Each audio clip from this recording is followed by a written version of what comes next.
Ladies and gentlemen, this witness has been previously sworn to testify truthfully. Ms. Anderson. Thank you, Your Honor.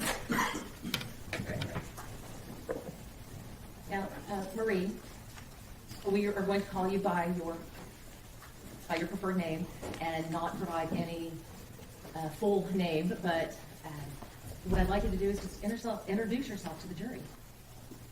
My name is Marie, and I know Mr. Horner as a special educator in Azle ISD.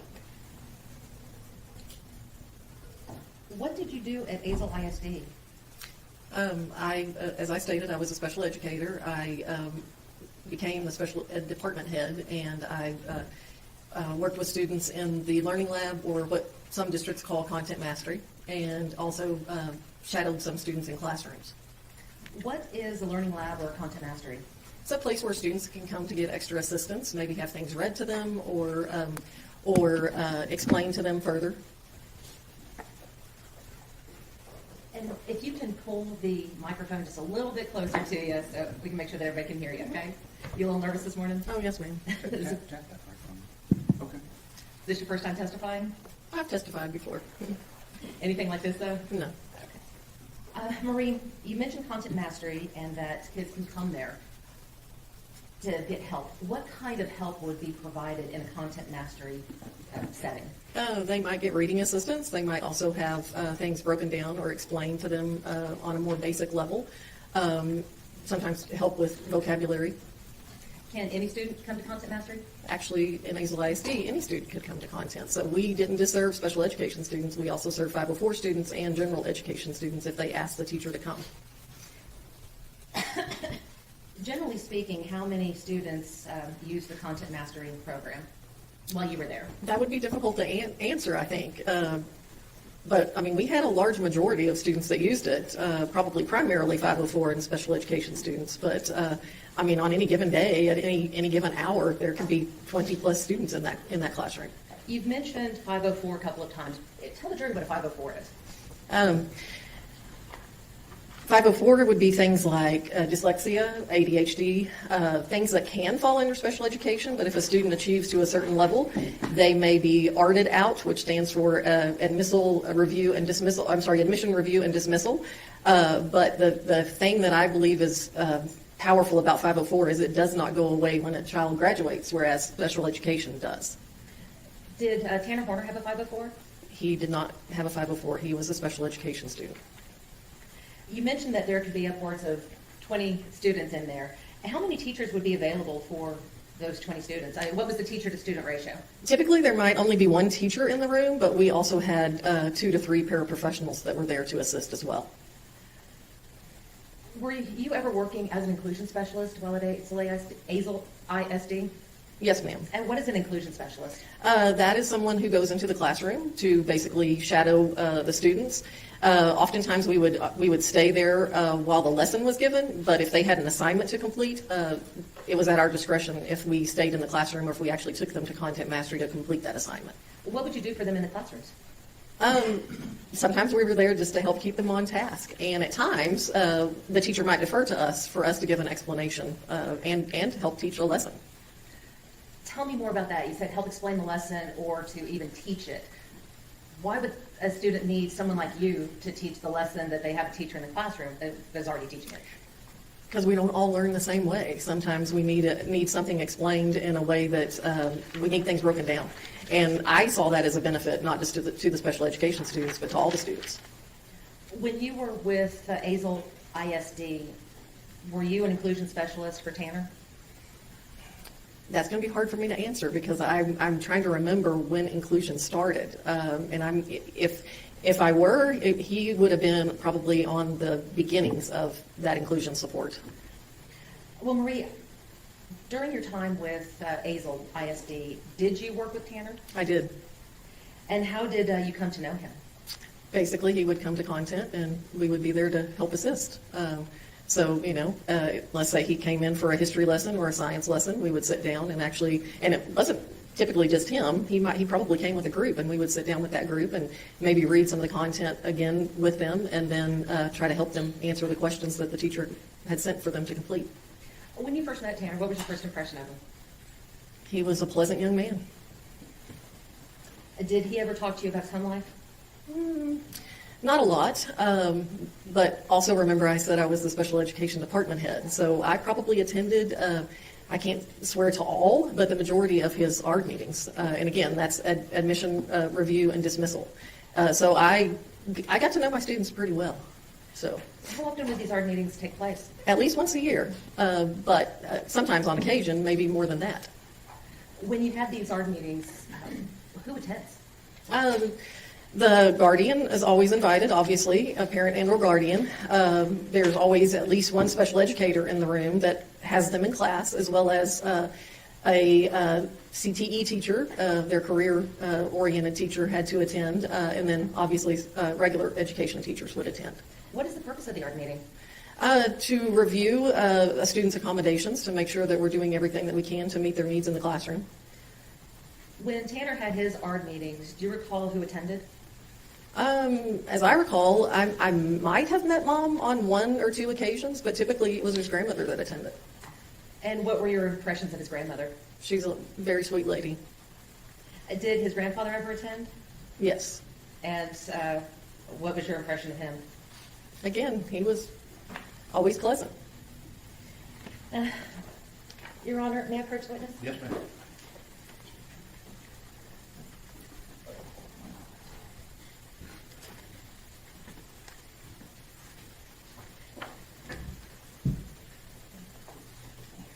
Marie, I'm going to hand you what has been marked as Defendant's Exhibit number 75. We'll just take a look at those. Yes, ma'am.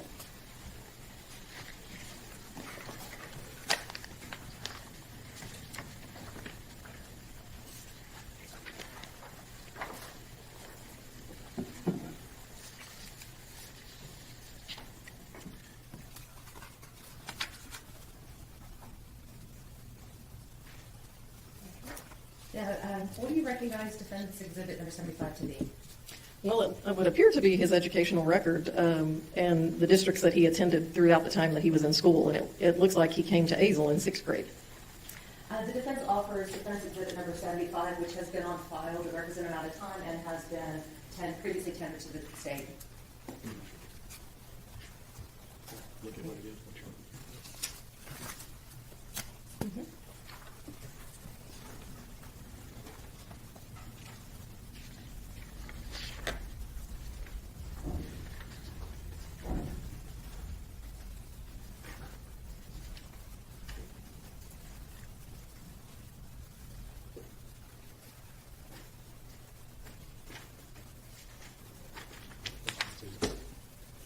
We're good, Your Honor. Okay, states, defendant 75 is submitted. Now, Marie, have you seen these records before? Yes, ma'am. And did you review them in preparation for your testimony today? Briefly, yes.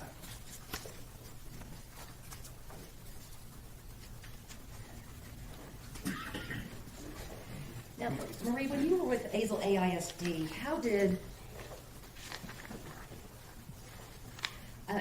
they code their special education classes? Well, for a period of time, you were able to look at a transcript and tell the difference between a special ed class and a regular ed class. But then we kind of slid into a period of time where the state required that everything look more consistent. And so unless you were on the teacher side, you really couldn't tell the difference. Can you tell the difference when you look at the transcript?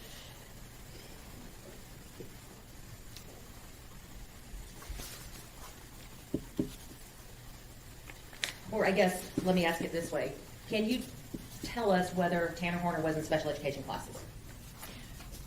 I'm going to tell you by looking at the transcript, it's very difficult to tell, but I know that he was, yes. You mentioned that the school board didn't want to kind of draw attention to special ed. You want kind of consistency, I think. It wasn't the school board, it's TEA more than, TEA. yes. Okay. Why would TEA not want to make it obvious that a child was in special education? John, I'll object that call for speculation. Stay. Based upon your training and experience with dealing with special education students, have you observed them being treated differently than mainstream students? At times, yes. In looking at Tanner's records there, are there any categorizations which may have indicated that he needed any sort of special services? And specifically, I'm asking, does it notate anywhere that he may have a learning disability or a neurodevelopmental disorder? And these particular records that I have here, no ma'am. And based upon your experience with Tanner, are you aware of any learning disability that he may have? Yes, ma'am. And were you aware that, or are you aware of any neurodevelopmental diagnosis that he may have? Yes, ma'am. And what is that diagnosis? Well, I know he was a student he was classified as a student with a learning disability. I can't tell you the subject it was in. I just remember that. And I also know that he was considered on the autism spectrum. To your knowledge, did anyone, without naming names, did anyone at the school perform an evaluation to make that determination? Well, yes, ma'am. Otherwise, they couldn't be under that heading. So in order to have that heading of autism or learning disabled, the school themselves would have had to have done an evaluation? Yes, a diagnostician would have evaluated him, and probably an LSSP would have also evaluated him. So somebody just couldn't come in there and say, hey, I'm autistic, or hi, I have a learning disability, put me in these classes? No, doesn't happen that way. It has a process? Yes, yes, ma'am. And if they don't meet the criteria, would they be allowed to be in those programs? Judge, I'll object as to leading this witness. Don't leave your witness. You may answer the question. You may have to restate the question, I'm sorry. In order to be in the program, would you have to have a diagnosis? Yes. With regards to other things that were within your knowledge related to Tanner, were you aware of any, I guess, category or characterization or anything regarding emotional disturbance? I do believe that had been on his record before, but as I recall, it wasn't on his record when he was at the high school. Why would something like that change? Well, we put students in certain programs to hopefully teach them some coping skills so that they can be more integrated into the regular classroom. And so if they don't need to be in a certain setting, we follow least restrictive. So we allow them to, to maybe not be in a behavior classroom any longer, but to actually be in a more regular classroom. What kind of behavior would get you placed in the category of having an emotional disturbance? Oftentimes it was anger outburst and or struggling with interacting with your peers. And you said that you taught the student could be taught coping skills. What kind of coping skills are generally taught? Well, obviously when they would be angry, once we could get them to a calm place, then we would, try to walk them through how could you have maybe handled this differently, or what might be a way to, to arrive at a healthy decision. A lot of choices, we talked about choices a lot. What does the fact that someone begins the school year, not me, Your Honor. Not me either, and I bet, I don't know. Go ahead. Anyway, so Marie, if someone began the school year with emotional disturbance, noted in their records, and then at the end of the school year, or at the beginning of the next school year, it is no longer noted, what does that tell you about what that student was able to do throughout the year? Well, that would tell me that they must have learned some skills so that notation was allowed to be removed, but it also would tell me that they had an ARD meeting in order to remove that accommodation. Now, Marie, you talked a little bit about content mastery and that you worked with Tanner in content mastery.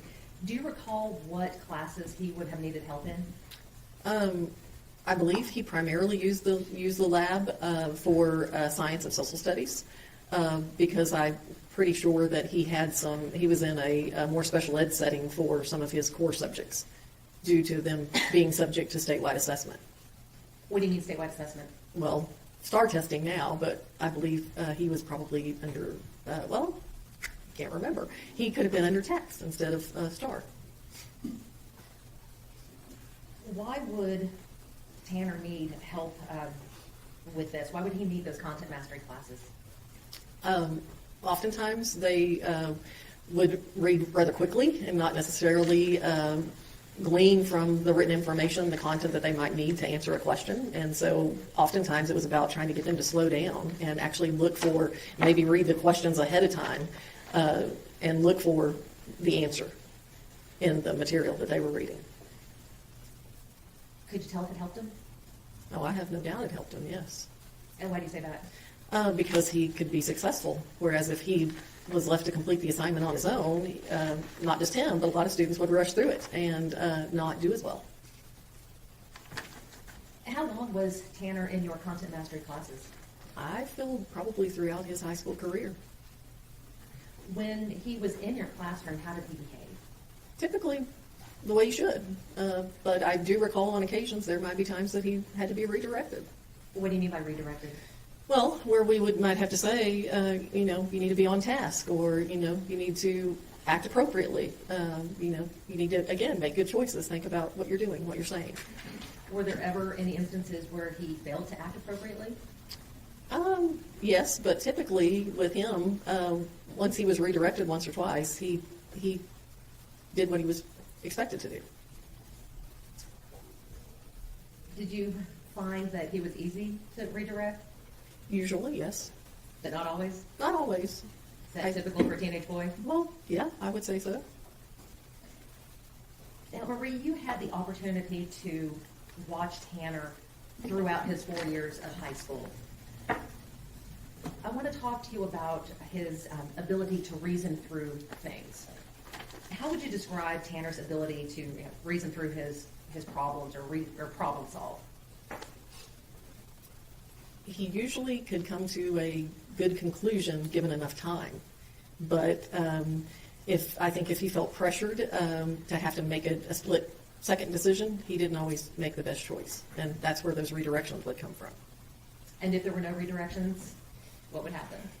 I'm not sure he would always make the best choice. How was he in relation to the other students? Was he able to problem solve when issues came up with the other students? Most of the time, but I think there might have been a few instances where he couldn't. I mean, I feel like, and I'm not sure if it's a part of this record or not, but I know that he did get into some trouble, at the high school. Based upon your observations of Tanner, do you feel that his emotions would ever affect his ability to reason? Yes. And why do you say that? Because I think if he got over angry or maybe felt like justice wasn't being served to a peer, more so a peer than maybe even himself, that he might act in a way that wasn't, what he would do otherwise.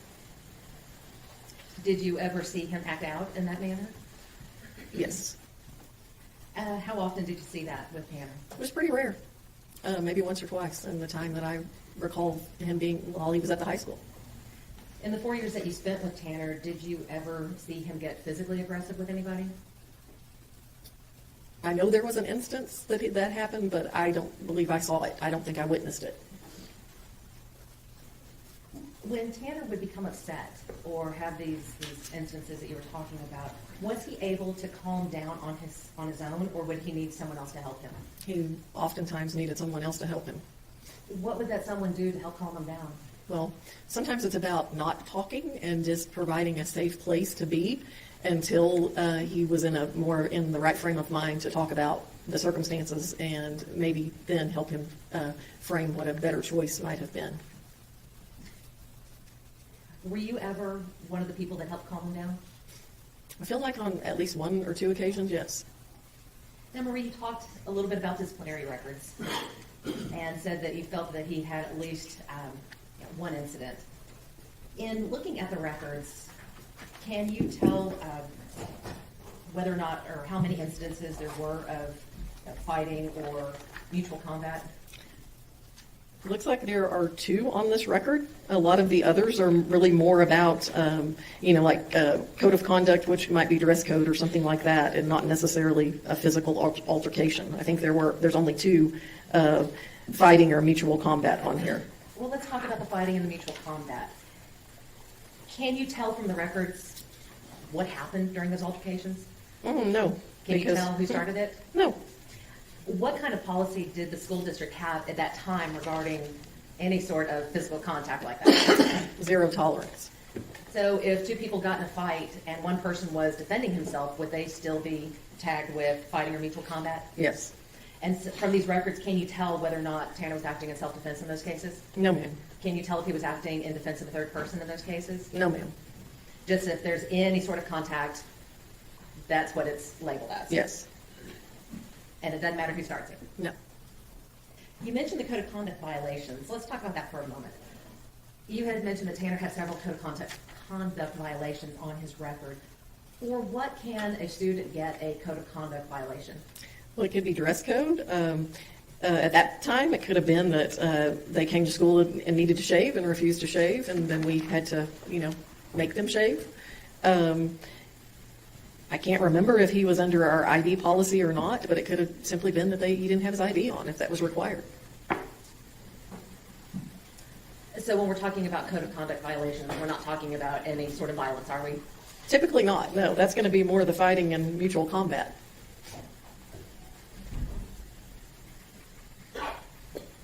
In looking back on Tanner and the time that you spent with him, do you have any memory of him ever being a serious disciplinary problem? No, ma'am. Did you also have the opportunity to watch him as he interacted with his peers? Yes, even in content mastery or the learning lab, yes, they interacted. And so how often would you get the chance to watch him with his peers? On any average week, probably once or twice a day. Based upon your observations of these interactions, what did they look like? Typical interactions, like you would think with any other student. They just had conversations and, laughed and cut up. I.e. the reason why I said sometimes they had to be redirected. Or was he accepted, or could you tell if he was accepted by the people in that group? The object as a speculation as with other people. I'll let her answer. And again, based upon your observations, was Tanner accepted by those peers, or did he seem to be rejected and ostracized? Most of the time, I think he was accepted. I think there were probably some instances where he was rejected. Yeah, based upon your observations of Tanner in the content mastery class versus your observations of him outside of the class, in which group did he appear to be more comfortable? Are you asking me if I feel like he was more comfortable with peers that were also under special education or with That's all where I was peers? headed. Okay. He probably was more comfortable with those that were under the special ed umbrella, but he also had friends that were not. Now,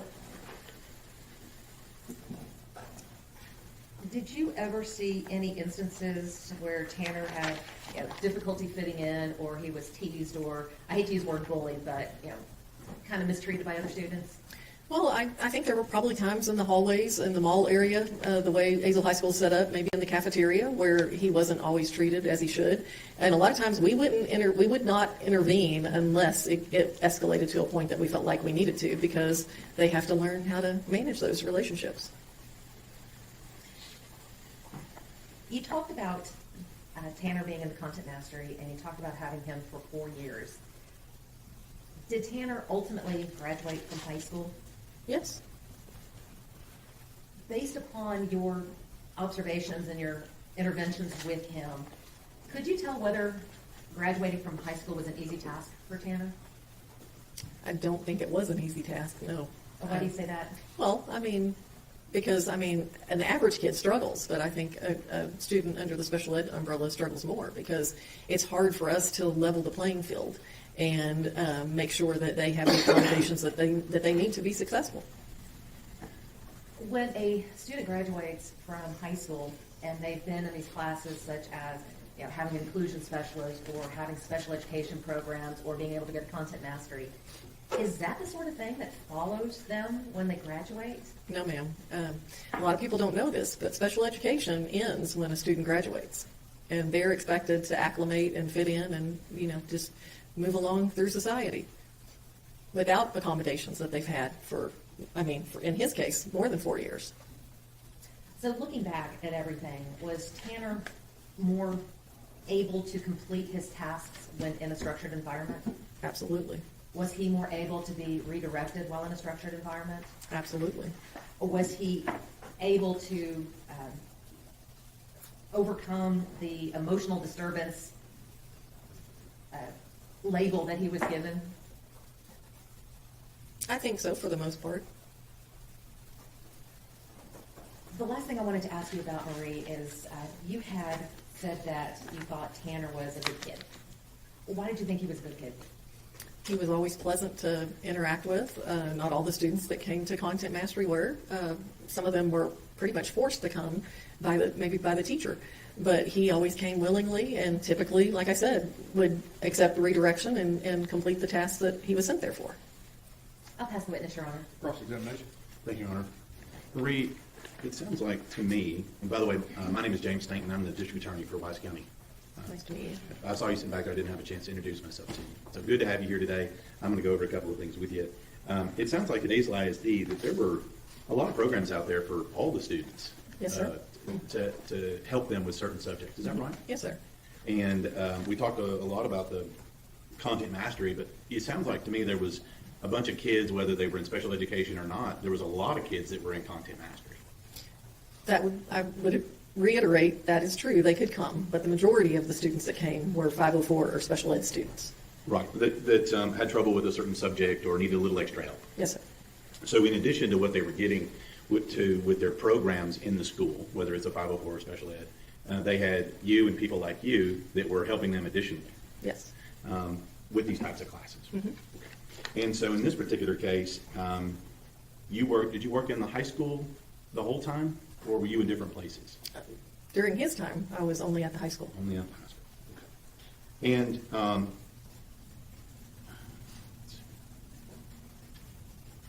now, I'm listening to your answers here.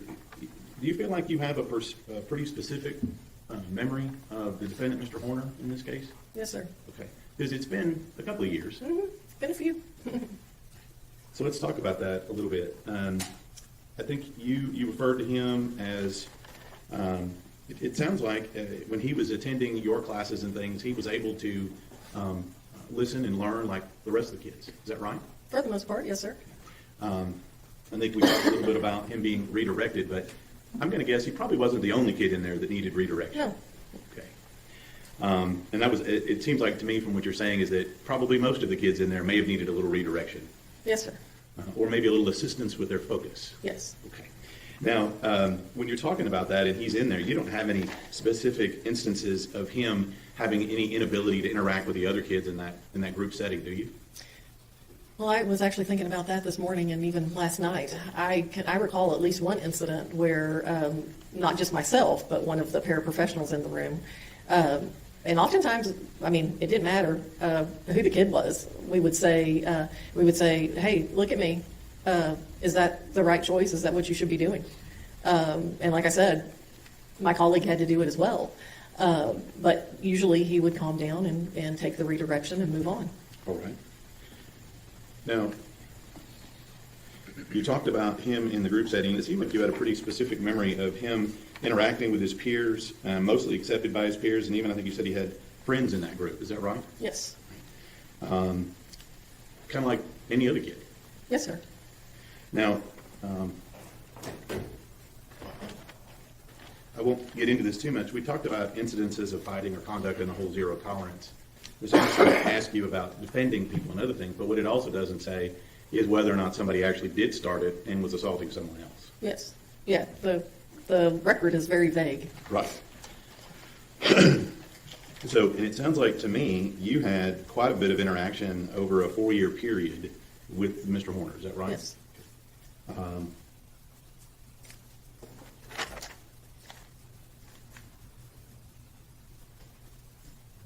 And we talked about graduating high school. You said that some kids struggle with high school regardless. Mm-hmm. Not everybody's going to be at the top of the class. No. But based on your memory and your records, Mr. Horner graduated normally with the rest of his class. Yes, sir. Now,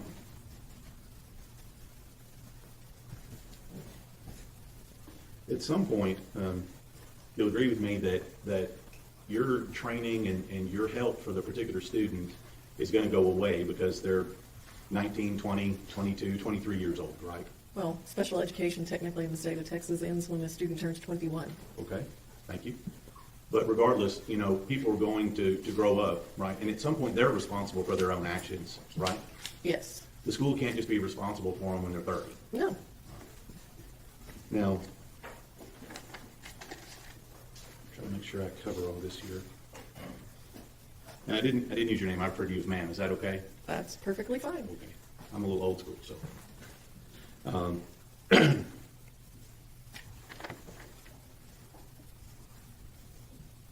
In any of these instances that you're talking about here that specifically deal with the defendant, whether it's redirection or helping him make the right decision and things like that, you talked about several of those you remembered. Is that right? Yes, sir.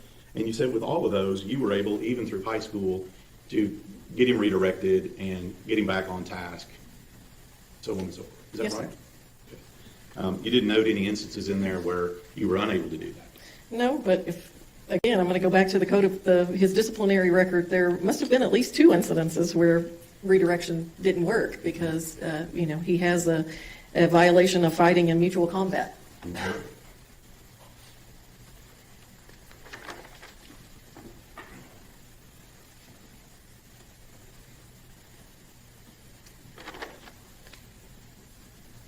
That's what it's wrong. Redirect. Just briefly, Your Honor. Mary, with regards to the disciplinary record, have you had the opportunity to look at the disciplinary records of students in Azle ISD throughout your career? I can't say throughout my career, but in the role that I had after I left the high school, I saw many, and so yes, ma'am. And how did Tanner's compare to those? Well, his is pretty short in comparison to some that I've seen. The state asked you about graduating with all of the other kids.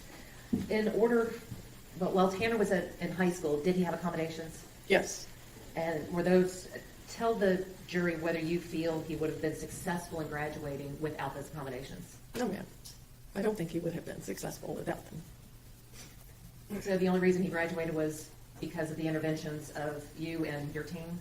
Well, and his own tenacity, yes. Tell me about his tenacity. He worked hard to achieve. May I have a moment, Your Honor? Yes, ma'am.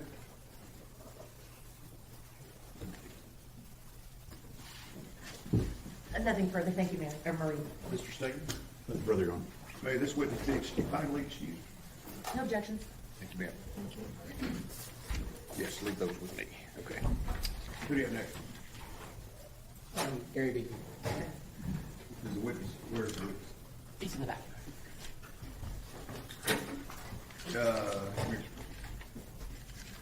There you go. I got it.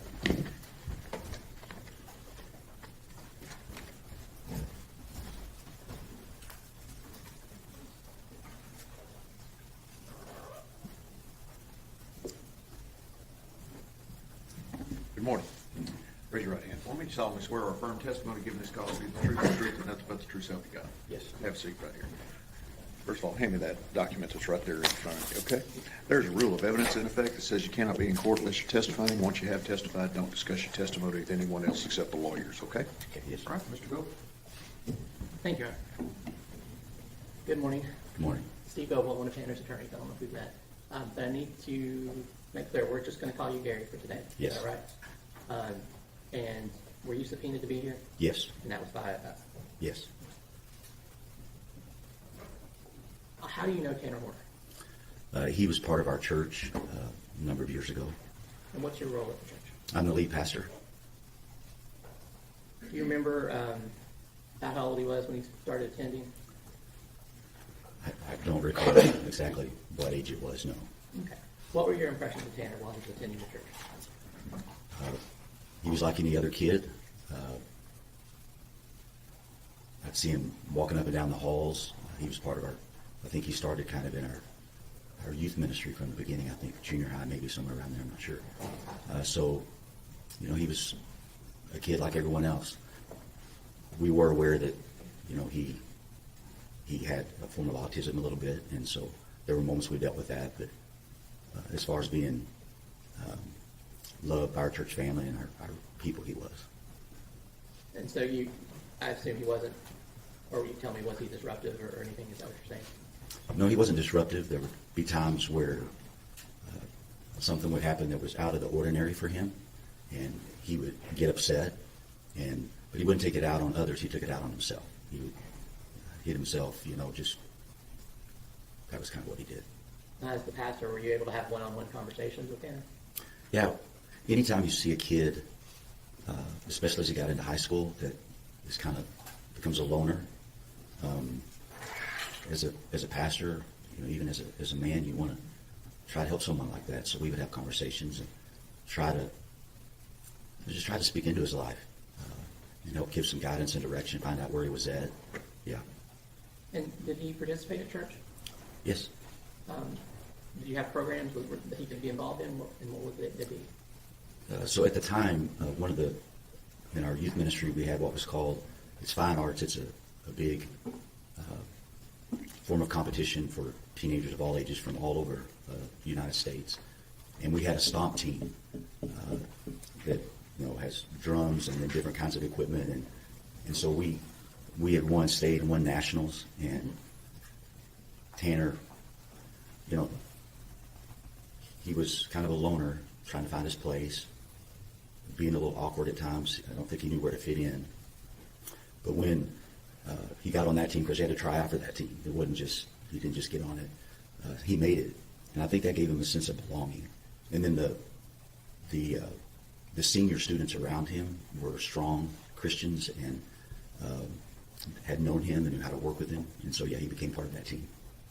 So did that involve music? Yes, it was music. Yes. And did Tanner show any inclination towards music? Yeah, Tanner loved music. Yeah.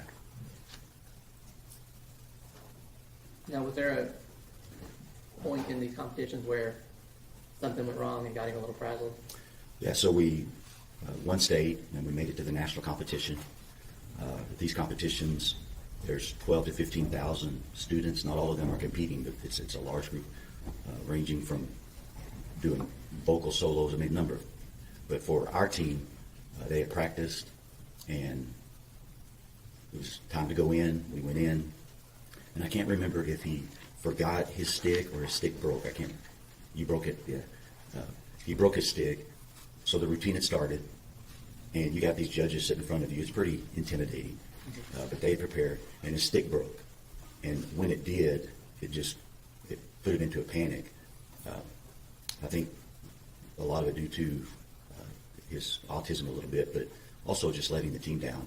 But the senior ones around him, I think, threw him a stick, and then one of them used their hands, so they made it through the routine. But for some reason, that really impacted Tanner.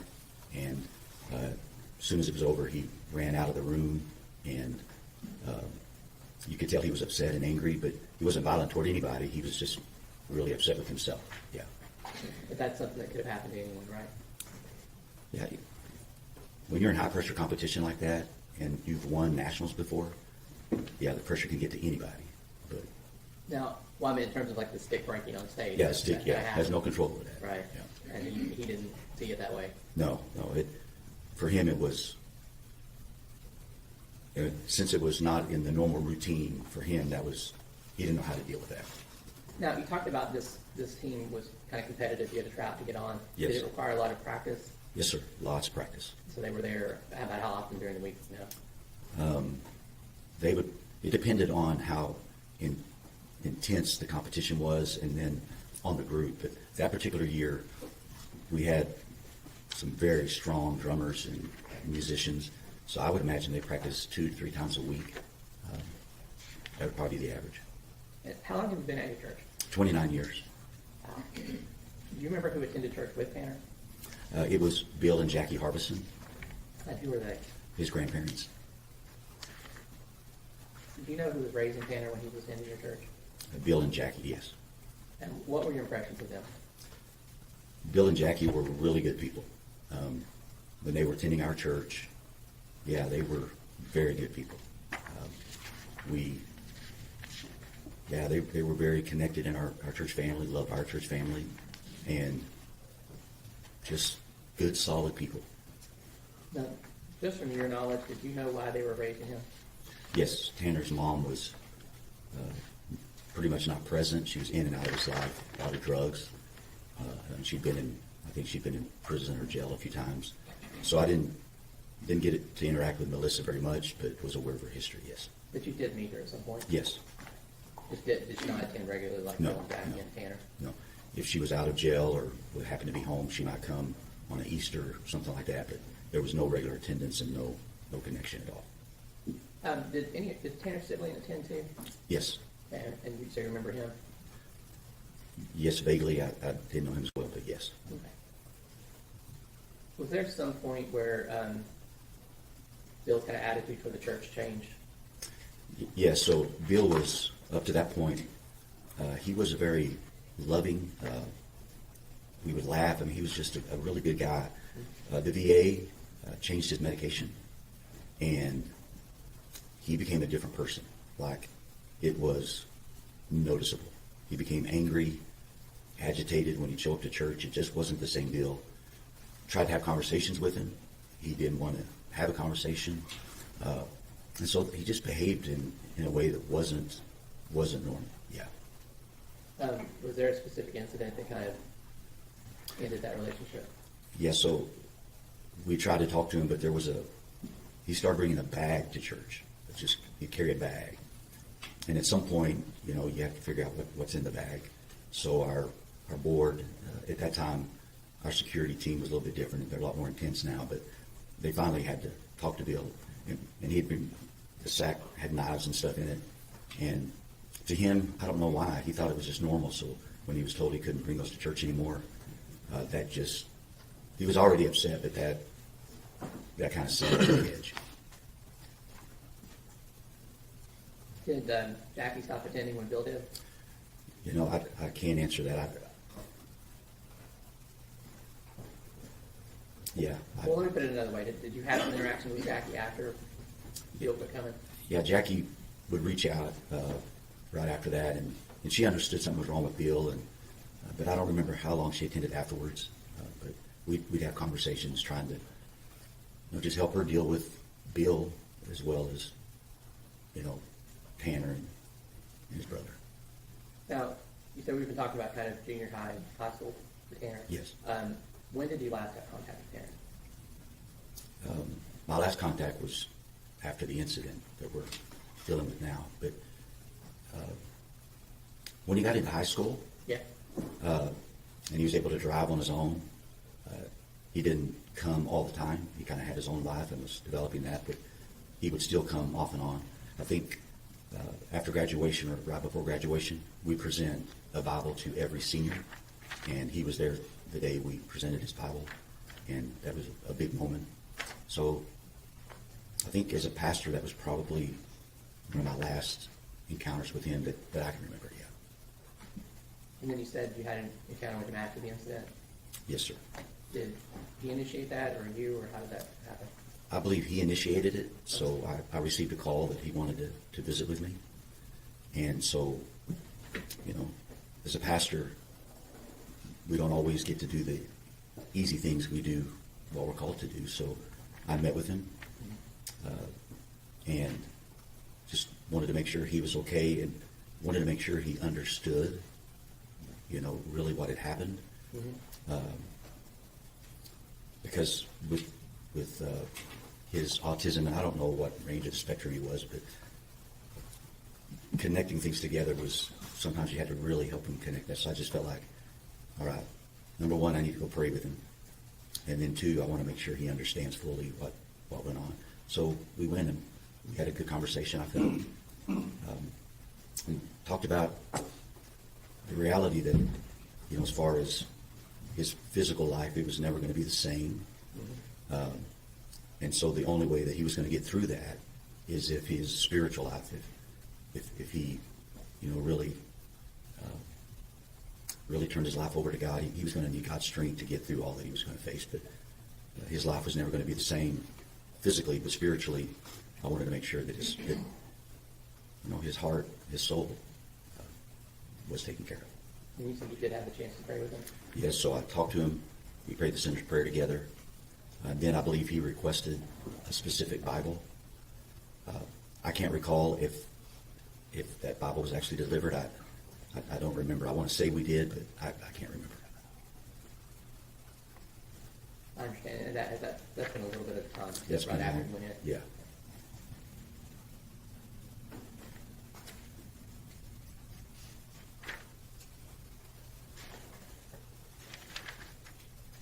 Yeah, I'll pass away. Cross-examination. Sir, I want to talk to you just a little bit about a couple of things. You testified initially that Mr. Horner was able to participate in this youth group. Yes. Right? In this, yeah. And he program. was able to go to practice several times a week Yes. and able to work within that group to perform for a common goal. Yes. And in fact did well enough that they were able to place and do well on a big stage. Yes, sir. And he was. And how long does it take to do that? Is that a couple of year process that you have to get kind of together and practice? You have to work with all these people. Well, each year there's a competition. Every 2 years, it's national.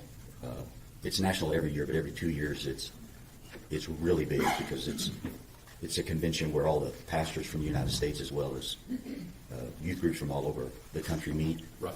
But so each year the team would be different according to who graduated, who would come in. I don't remember how many years Tanner was on the team, but yeah, within that structure, he was able to function within that team framework. Right. Be able to come to practice and Yes. work with other people. Yes. Take criticism on whether or not he's doing correct or not. Yes. And he was able to do that throughout the time that you remember. Yes. If there would have been an incident that we felt would have been unsafe, then Tanner would have never been allowed to go. Yes. Right. And you didn't feel like that. No. And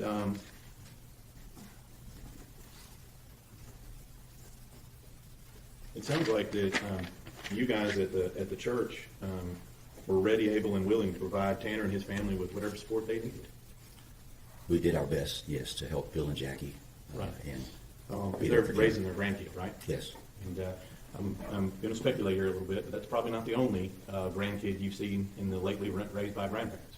So, happens quite often, unfortunately. It's unfortunate, but you're telling us today that he did have that support network with his grandparents. Yes, Bill and Jackie, yes. And he also had it at his church family as well. Yes. Now, you talked a little bit about the last time that that you saw the defendant, Tanner Horner, correct? Yes. Do you remember what day that was? No, sir, I don't remember the day.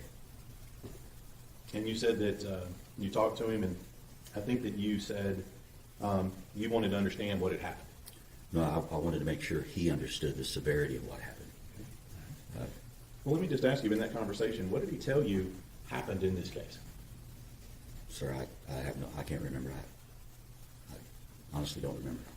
You don't remember him telling you what he did to Athena Strand? No, sir. Did you ask him? I don't believe I specifically asked that, no.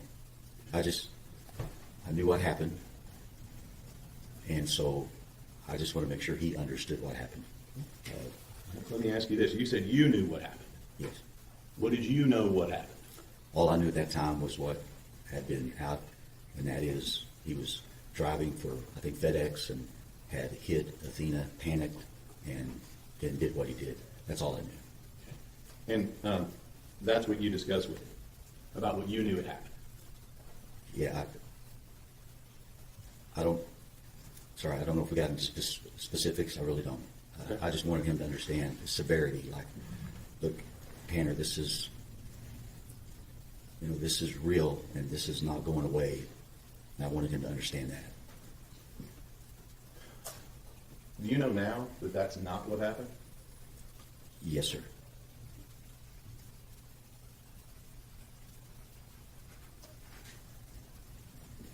You know now that it's something dramatically different than that. Yes, I haven't watched the case. When you talked to him initially, the last time you talked to him, you knew that initial version, and Yes. that's what you were going in on him to talk about. Yes. But he didn't tell you the truth about what happened. No, sir, I don't think we actually discussed the specifics. Again, my goal was simply I wanted to look in his eyes and, are you aware of the severity? Do you fully grasp what you did, but we didn't talk about the specifics, as I recall. I was Based just- on his version of it. Yeah, yeah, He knew what he did. yes, And now you know that version's not true. yes, sir, So he lied to you. yes, sir. That's what's pretty great.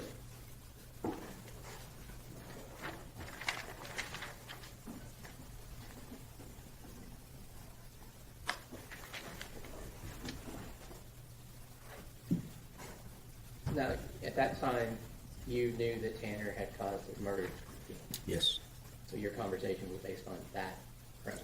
yes. And you're saying you did or did not discuss detail? I don't believe we discussed details. My goal was just, Tanner, do you understand the severity? Do you get what happened, and that this is going to be life-changing, and you can't undo that? And so I believe that was our conversation. And that stemmed from the notion that that's a horrible Yes. sin, crime, Yes. murder. Yeah, he was aware. I knew. So, again, I don't think the specifics was the goal. It was just making him just aware that this was going to be life-altering, and it wasn't consequences. They're not going away. You still counseled him? Yes. And you still prayed with him? Yes. And you still helped him get the Bible? Yes. faster? Yes. That's what it showed. Mr. State, No further on. may this witness be finally excused? Yes, Your Honor, thank you. Thanks, sir. Let me stretch my legs, okay? See you about 10:30.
Good morning, how are you doing? I'm doing as okay as I can be. Would you please go ahead and introduce yourself to the jury? My name is Athena, and I'm here as a character witness. I'm not subpoenaed to be here. You said you were subpoenaed to be here? Mhm. Were you subpoenaed by the defense? Yes. Now, Reba, I see that you have some crocheting in your lab. Tell me about that. I'm narcoleptic and I tend to fall asleep at random times. And the crocheting, I don't even have to look at it. It helps keep me awake so I don't fall asleep randomly. I know it's a bit awkward, but I'm not medicated and it works. How long has this been an issue? I've always randomly fallen asleep in class since I think my earliest memories of it was probably 8 or 9 years old. Reba, you had said that you were here to be a character witness for Tanner Horner. And how do you know Tanner? We were best friends when we were in 5th grade and dated briefly in high school, and again briefly when we got older. You said that you met him in school. What grade were you in when you first met him? 5th grade. Did y'all hang out a lot? On the playground, yeah. How often would you hang out? Almost daily. Playing games like kickball or, pretend or something like that. Did y'all do anything else together? What other types of games did you play? Like back then, Harry Potter was really big. We would sometimes pretend to play something in Harry Potter, and I would be one of the bad guys or something like that. What was Tanner like at that age? He was energetic, talkative. It was always fun to be around. Reba, did you and Tanner ever attend church together? Yes. What grade were you in when y'all began attending church together? 10th grade. How often would y'all attend church? At least once a week, but sometimes twice a week. Did you and Tanner enjoy going to church? Yes, I enjoyed spending time with him and his family. He would often, during the services in the chapel where they would have the sermons, would have to wake me up because I would fall asleep. So it wasn't just you and Tanner that attended, you attended with his family as well? Mhm. When you say you attended with his family, who are you referring to?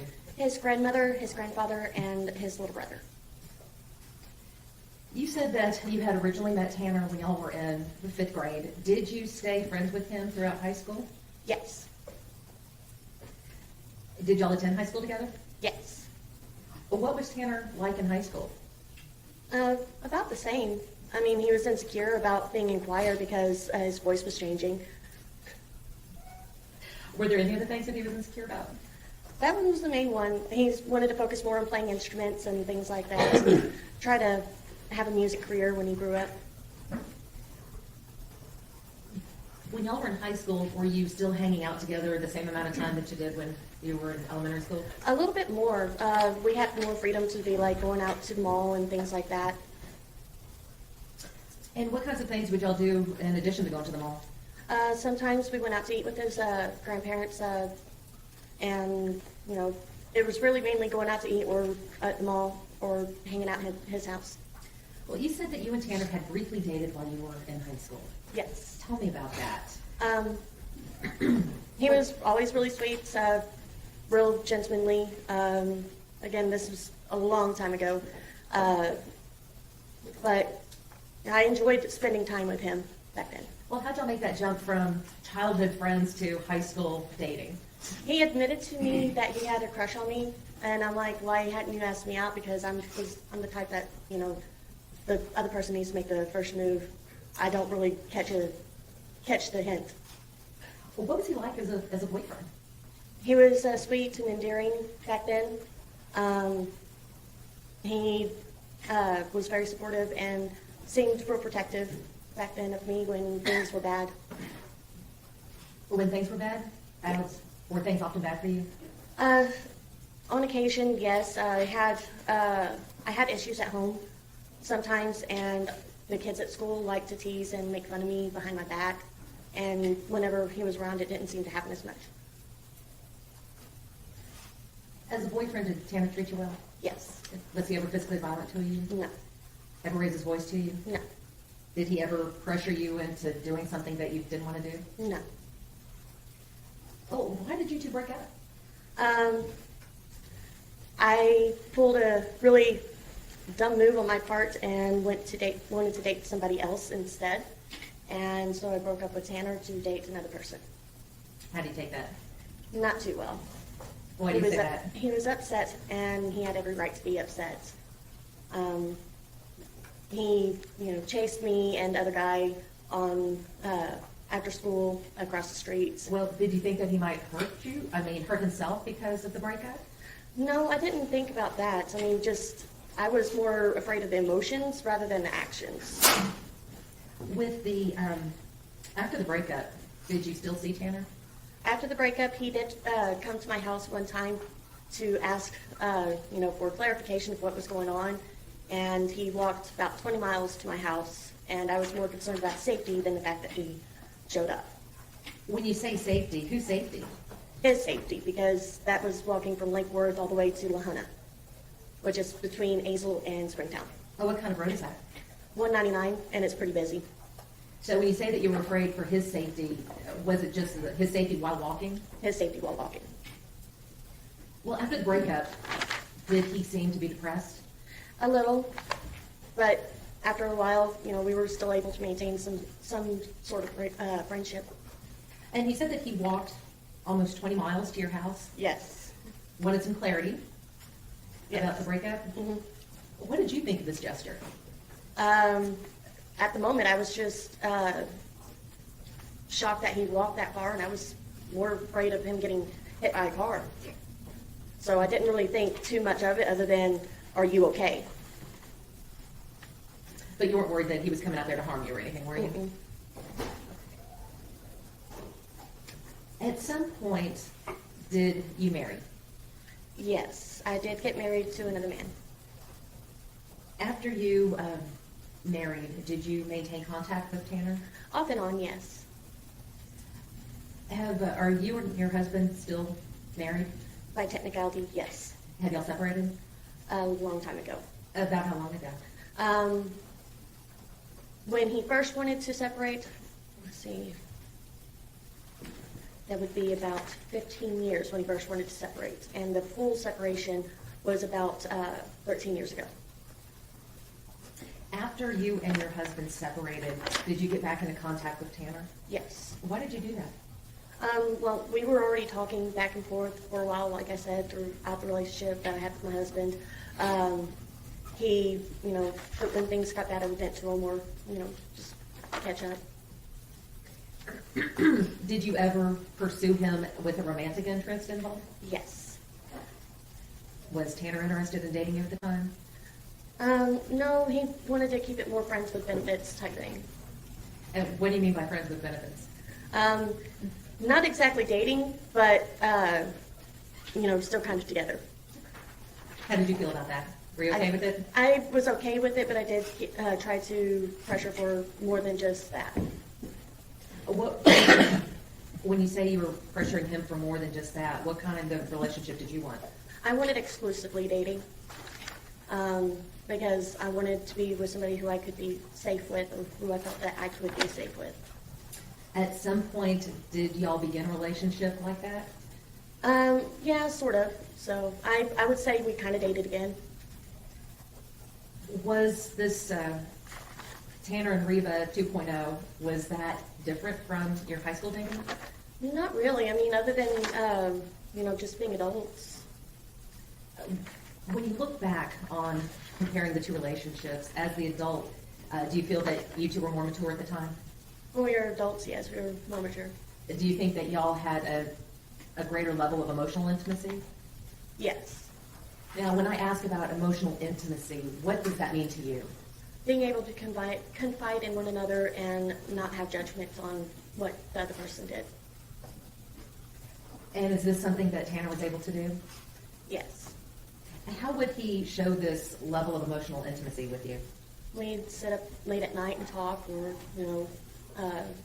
go and do things together from time to time.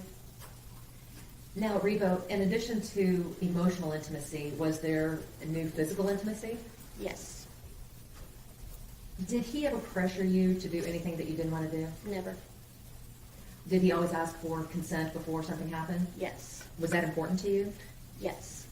Why was that important to you? Past abuse. Now, Reba, how long did this new relationship with Tanner last? See, about 3 months. Did you enjoy spending time with him during the 3 months? Yes. And why did y'all break up the second time? He was very clear that he wasn't ready to be a dad yet, and that he wanted to focus on his music and that sort of thing, which I totally understood. And then my partner that I'm with now wanted kids and wanted a family, so I took the chance with him. How'd that work out? We have been together for almost 13 years. When you were with Tanner before, how many kids did you have? 2. Now, after y'all broke up the second time, were you able to maintain a friendship with him? Off and on, yes. It would be sporadic whenever we got into contact. I hadn't really talked to him since 2017. Do you still have any mementos of your time together with Tanner? Yes. Tell me about that. It's a little black cat with a spider web on its belly. The day that we got it, we were in high school and at the mall. I had spent most of my birthday money on a book, and I absolutely had to have this cat, and I was $2 short. So he pitched in the rest of the money, and I got the cat. Do you still have that cat? Yes. So what happened when y'all broke up? Who got custody of the cat? I did. On occasion, while we were dating, the little stuffed cat would go to his house, but for the most part, I kept the cat. I'll pass the witness. Cross-examination. Briefly, Your Honor, thank you. Ma'am, my name is James Stanton. I'm the district attorney for Blythe and Jack County. I want to, just a little bit there, I see you I see you knitting away. Do you knit faster when you're nervous or slower when you're not? Does it change? The speed changes from time to time, so rather, it depends on if I feel the stitches. Okay. Well, it seems like to me, and I think you've, and you said you've had this problem since you were how old? About 8 or 9 years old, I've randomly fall asleep. I also have a condition called cataplexy, which means like if I get too excited or if I'm spooked, that I will either go into a seizure-like event, or I jump and I fall, like all my muscles won't move.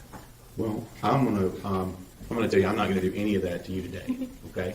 I just note that so you've had that since you were a kid, and now you're a mom, family, everything else. So it seems like you kind of found a way to work around whatever problems you had or you were born with. Yep.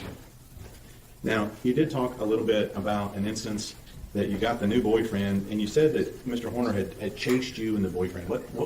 I'm trying to make sense of that. He just chased us, asking us why, and I went across the street to where my mom was to pick me up, and I just left it at that. Okay. I'm just trying to get a little clarity on that. And it also, the big thing here is you talked a lot about you said you'd had some rough childhood. I'm not going to get into that. You said you've had some past abuse and things of that nature, right? Mm-hmm. But you're still a mom, got a family. And let me just ask you, just to be clear here, you're not a felon, are you? Oh, no. You haven't killed anybody? No. No sexual assault on your part, No. despite your rough childhood? Yes. And the last thing I'm going to ask you is that you said you're here to be a character witness for Mr. Horner. Is that right? Correct. Let me just ask you, do you know what happened in this case? I have heard. What have you heard? Objection, Your Honor, that's hearsay. Sustain. Tell me what you know about this case. Objection, Your Honor, that's based on hearsay. Sustain. Hang on, you don't have to answer.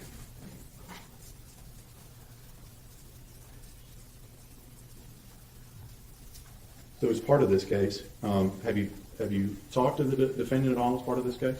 No. So are you aware that the original story that he told in this case was that he ran into Athena Strand? Objection, Your Honor, still hearsay. Sustain.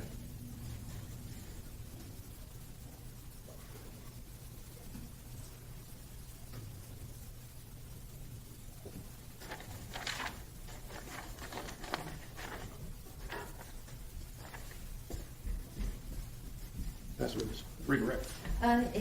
Yes, and Reba, I'm sorry, I was looking at my notes and I realized I left a section out. So I wanted to ask you a little bit about Tanner's home life. Did you ever go to Tanner's house? Yes. And who did he live with? His grandmother and his grandfather. Was his father around at the time? No. What about his mom? Very sporadic. I think I've only, met her once, and he would hardly talk about her back then. When you met her, what was your impression of his mother? I did not have a very good impression of her. Why not?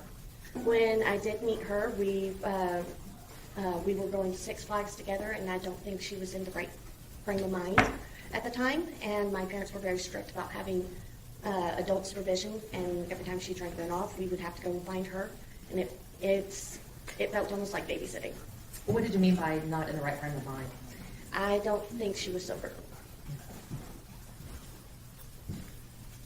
And did you ever meet Tanner's grandparents? Yes. And what was your impression of his grandmother, Jackie? Very loving. She did everything she could to help support them and make sure that they had the best that they could give. And what about his grandfather, Bill? He reminded me a bit of my dad. My dad's a veteran, and he was quiet and almost stoic at times.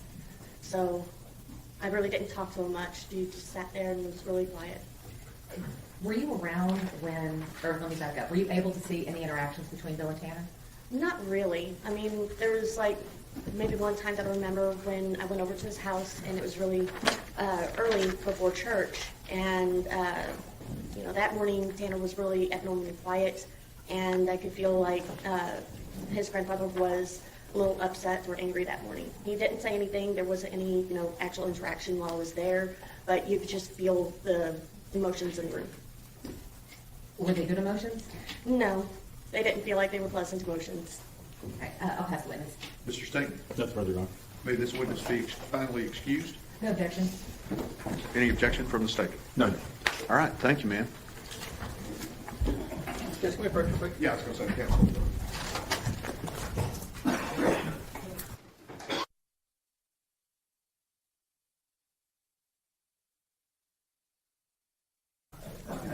Yes, ma'am, and that chair is a little, it's county issue, so be careful. All right.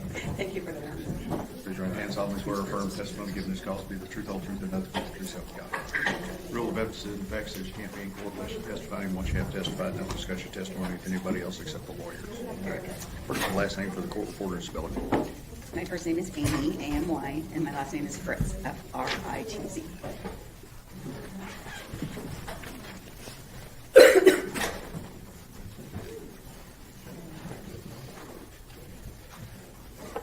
All right, outside the presence of the jury, Ms. Anderson, you may proceed. Yes, Your Honor. Dr. Fritz, hold on one moment.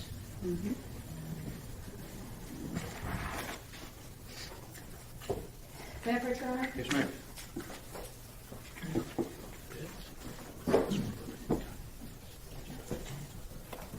Dr. Fritz, I'm going to hand you what's been marked as Condensed Exhibit number 76 and 77. Okay. Did you recognize these? Yes, this is my CV or resume, and this is the report I wrote. Does your defendant's exhibit number 77, does that accurately reflect your education, training, and work experience? Yes, it does. And defense exhibit number 76, does that accurately reflect the findings and testing and evaluation that you conducted in this? It does. Defense offers defense exhibit 76 and 77 that have been previously tendered to the state. At this point, I'll admit them for the record, and then in the presence of the jury, we can admit, or do you want to admit it for all purposes? We can pre-admit and admit them for all purposes, Judge. Okay, 76 and 77 are admitted.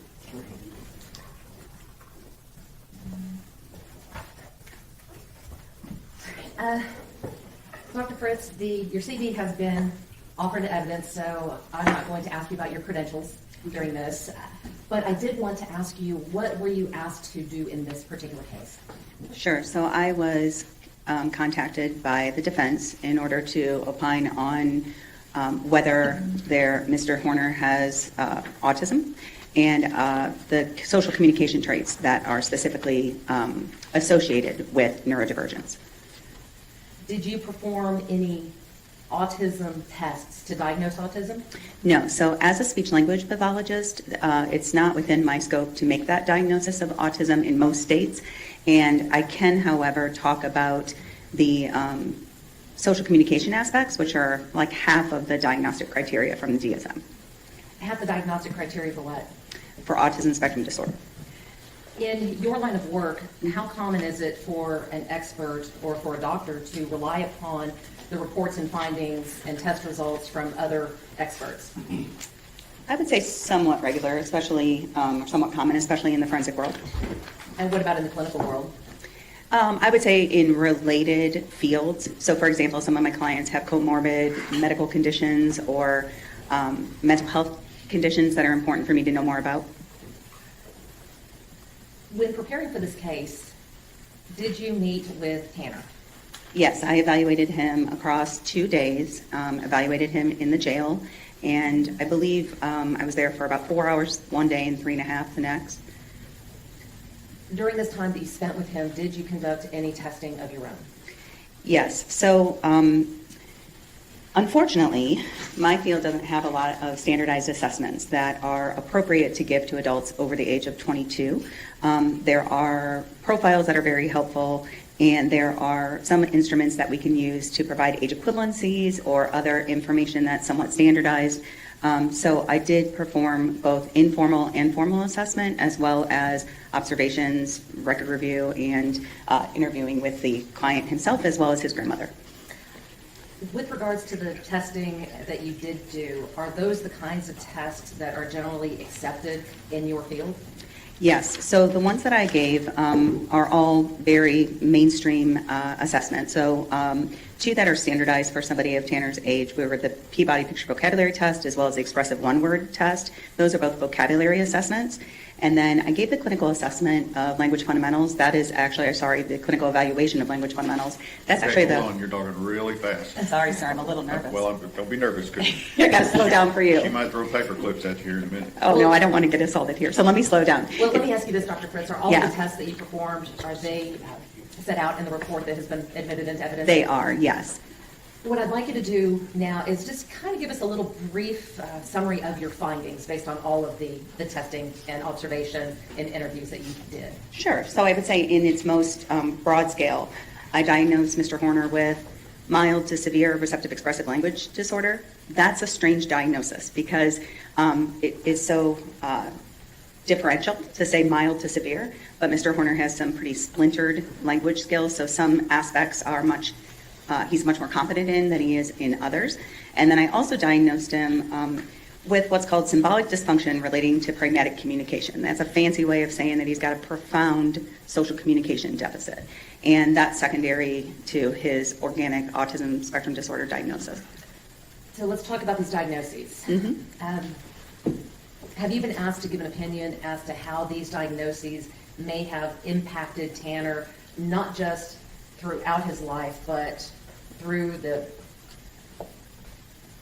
crime itself and up to his present incarceration? Yes. So I basically looked at historic or retrospective information as well as information that happened post-crime and reviewed records, interrogation videos, jail calls, letters he wrote to kind of evaluate the use of language constructs after the crime itself. Why is this important for the jury to know? Because of the fact that he has profound social communication deficits, we see evidence of that in his interrogations, in his interactions with loved ones through the jail calls. That would be certainly indicative of somebody who is struggling with social norms and certainly could be deemed as highly inappropriate. And understanding a little bit more about the nature of his social communication deficits, I think, is really the goal. Without your explanation of what you see in the interrogation videos and the jail calls that you reviewed and some of the other evidence that you reviewed, is it possible for those interactions to be misconstrued? Absolutely. So if you look at the words he said, his demeanor, so how he says things in the interrogation, and certainly following in his letters and in his calls, he would seem completely heartless and very inappropriate at times. And being able to look at it through the lens of somebody who's on the autism spectrum and recognizing breakdowns or differences in social communication is something that I was specifically looking for. Do you think that testimony would assist the jury in deciding the ultimate issues in this case? I think it could. I'll pass the witness, Your Honor. Cross-examination. Thank you, Judge. On your specific conclusions, are you just going to be talking about those two diagnoses that are in your report? I'm not sure. Do you mean what will I be asked during direct or? What are you going to testify specifically about Tanner Horner? So the way that his social communication deficits, along with related, because I am an autism disorder specialist and expert, his related difficulties can be evidenced throughout the crime and his behavior afterwards. And do you have specific examples of that? Yes. And what are those? So I'm going to look at, or would like to talk about, issues relating to theory of mind deficits, central coherence challenges, profound social communication challenges, which goes hand in hand with nonverbal communication, or the use of conversational rules and routines, and also understanding of social norms, executive functioning challenges. All of those are a part of what we see in autism and what I specifically was looking at with Mr. Horner. And did you find specific examples of that? Yes, ma'am. And what are those? So I guess I'm not sure how in-depth I'm supposed to go, but I can give you, so I guess I wonder how, just go ahead and talk? Yeah. Okay, so some specifics then would be the fact that his pragmatics that's social communication, highly impaired. And he has what we call basic functional communication and an understanding of social norms in terms of scripted or typical, manners-based speech. So during the assessment, someone sneezed outside of the room and he's yelled out, "Bless you," because he knew that that was an appropriate response. His difficulties come into play more with more nuanced or subtle aspects of communication, things like narrative discourse, very difficult for him to tell a story in a linear fashion. He also has significant difficulty being able to express any sort of emotion. I believe that Mr. Horner has a condition known as alexithymia. It's a secondary. Spell that for the court. Sure, it's ALEX. I gotta give me a second so I make sure I do that correctly. ALEXITHYMIA. And this is a common trait among individuals on the autism spectrum. It is a challenge for about 40 to 65% of individuals on the spectrum, as opposed to about 10% in the general population. It is a condition where you have difficulty being able to feel emotions the same way that those of us who are neurotypical, who do not have alexithymia, can feel them, and sort of an overall lack of awareness of their internal state. It also can affect their ability to express empathy or even remorse in a way that's considered prosocial. And on this alexithymia, was that something that you diagnosed Tanner with, or are you relying on somebody else? Myself. So alexithymia it's more of a trait than a formal diagnosis. And right now the hallmark measure for diagnoses is actually a free instrument that's been made available called the Toronto Alexithymia Scale. Can you really spell that? Yes, sir. Toronto, and then alexithymia, ALEXITHYMIA scale, and it's been revised, so it's 2.0.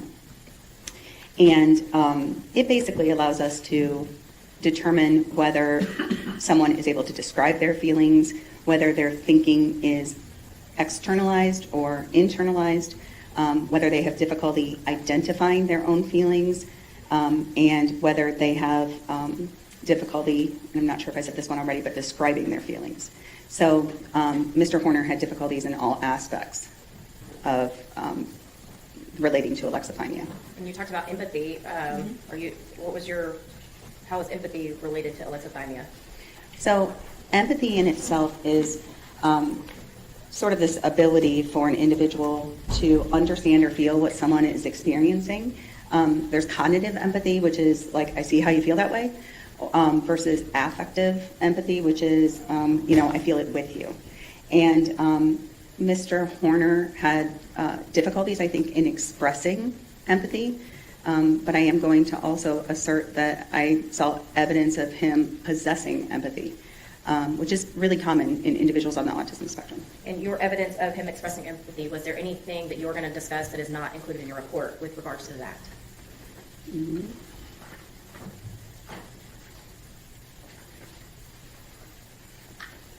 I'm sorry, just give me a moment to look at what I've included. Yeah, you're fine. Thank you. My intention is to talk about, and so I apologize for not answering you directly, but my intention is to talk about evidence in the jail calls, which I think is in the report, evidence in the interrogation. There's less empathy exhibited there. Also during the actual assessment, and I think that's in the report too. And what part in the assessment was empathy? So one thing that Mr. Horner would do is if he would see somebody being mistreated, for example, in a video scenario, he would express feelings of, saying that that person was being rude, or feeling sorry for a character in a video. Certainly demonstrated empathy for animals. So if he saw an animal that looked sad or was in a cage, he would express that, both with his words and with his nonverbal language.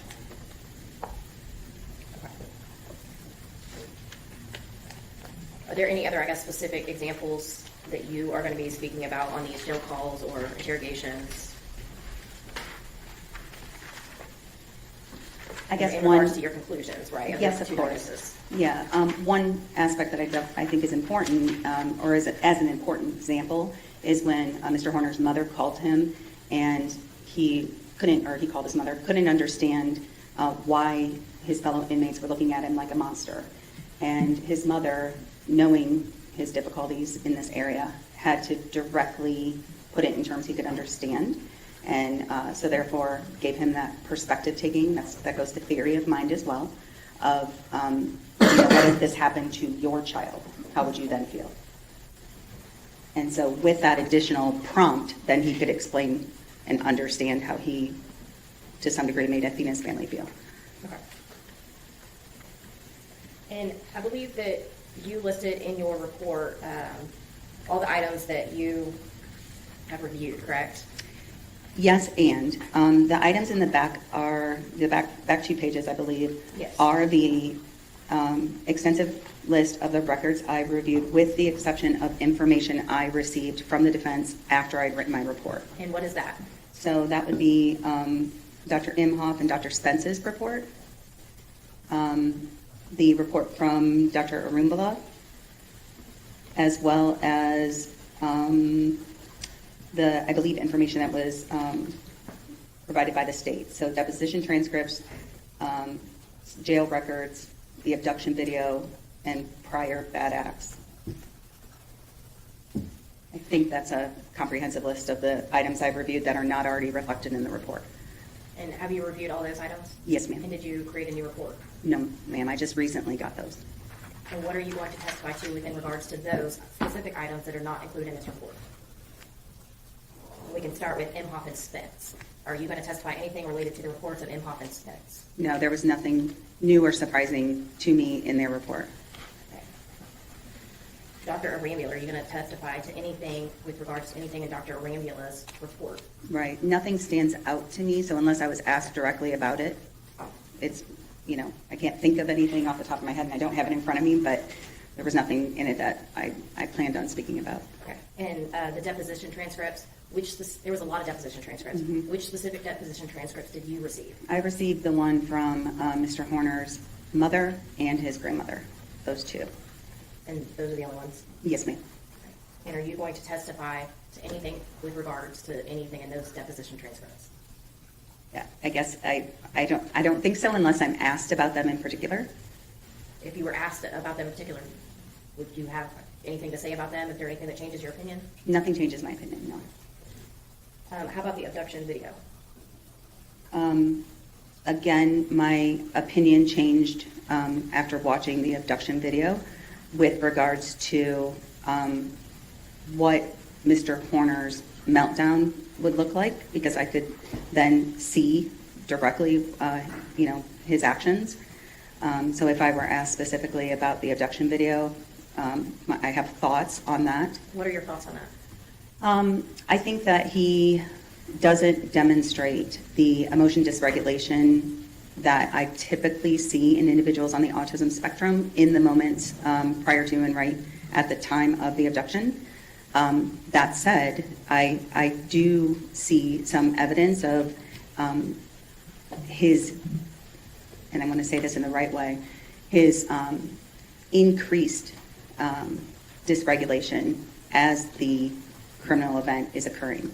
In other words, his language was kind, cautious, easy, and not scary at first, and then became, highly disrespectful and horrific towards Athena. So that change in his language was very evident to me, and something that I could only see once I had seen the video. And that was surprising to you? I think what was surprising was not being able to see the emotion dysregulation, because of the fact that Mr. Horner is an affable gentleman who is,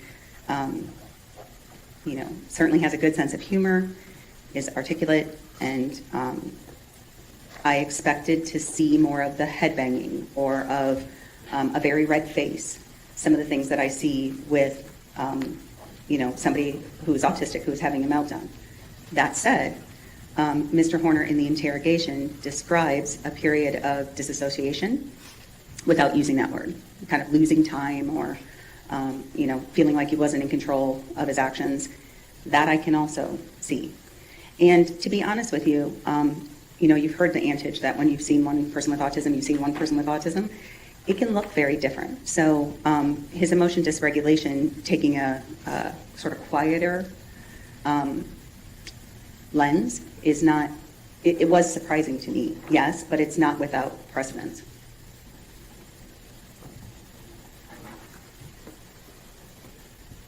You also mentioned you reviewed the prior bad acts. Was there anything in there that you reviewed that No. changed your opinion or that you will testify to today? No, ma'am. What did Tanner Horner tell you about what he did Mr. to Horner Athena? told me that he backed into her because the backup camera was not working. He also told me that he strangled her.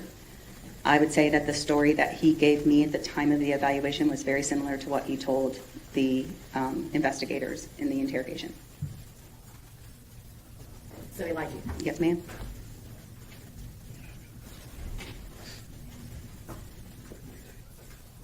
Did he tell you anything about sexually assaulting Athena Strand? No, ma'am, and I didn't ask.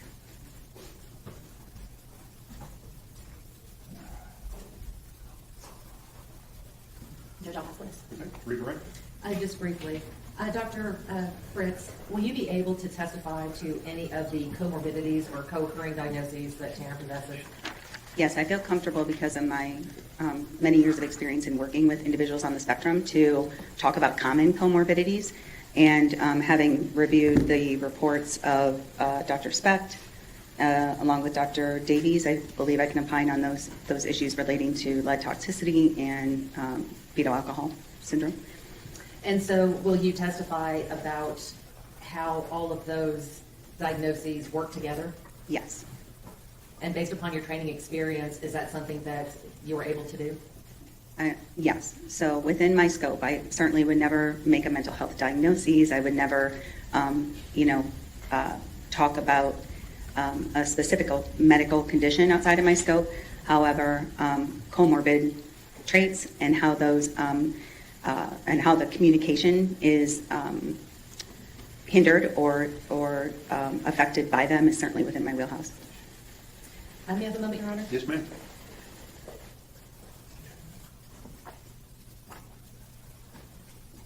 Nothing further, Your Honor. Ms. Dewar? Nothing further, Judge. Thank you, ma'am. You step back in the office. Thank you, sir.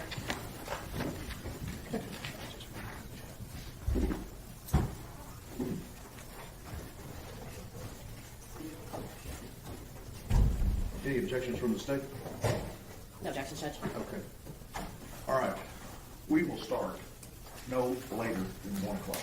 Okay? Yes, sir. All right. Ready?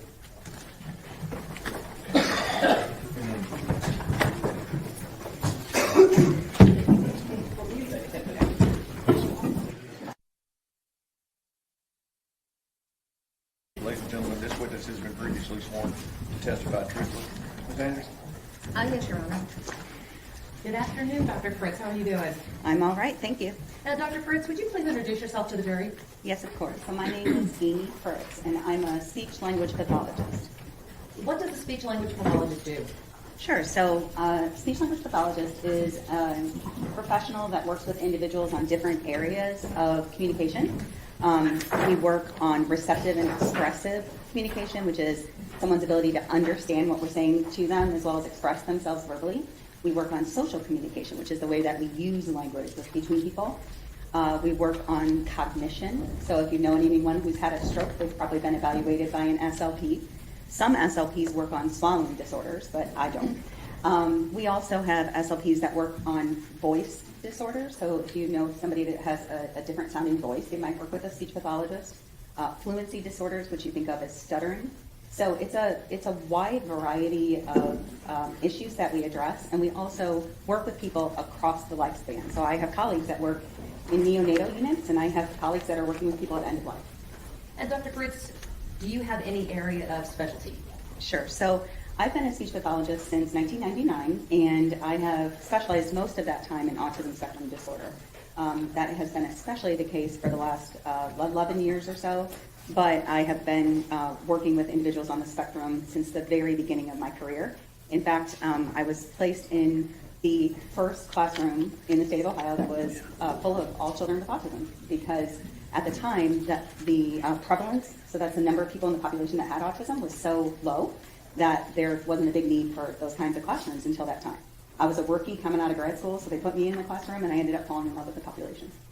And Dr. Fritz, tell the jury a little bit about your educational background. Sure. So my undergrad is in English and reading education. I went to a small school in Ohio, and I always consider myself an educator first. My master's degree then is in speech pathology, and I went to the Ohio State University for that. Don't hold it against me if you're not a Buckeye fan.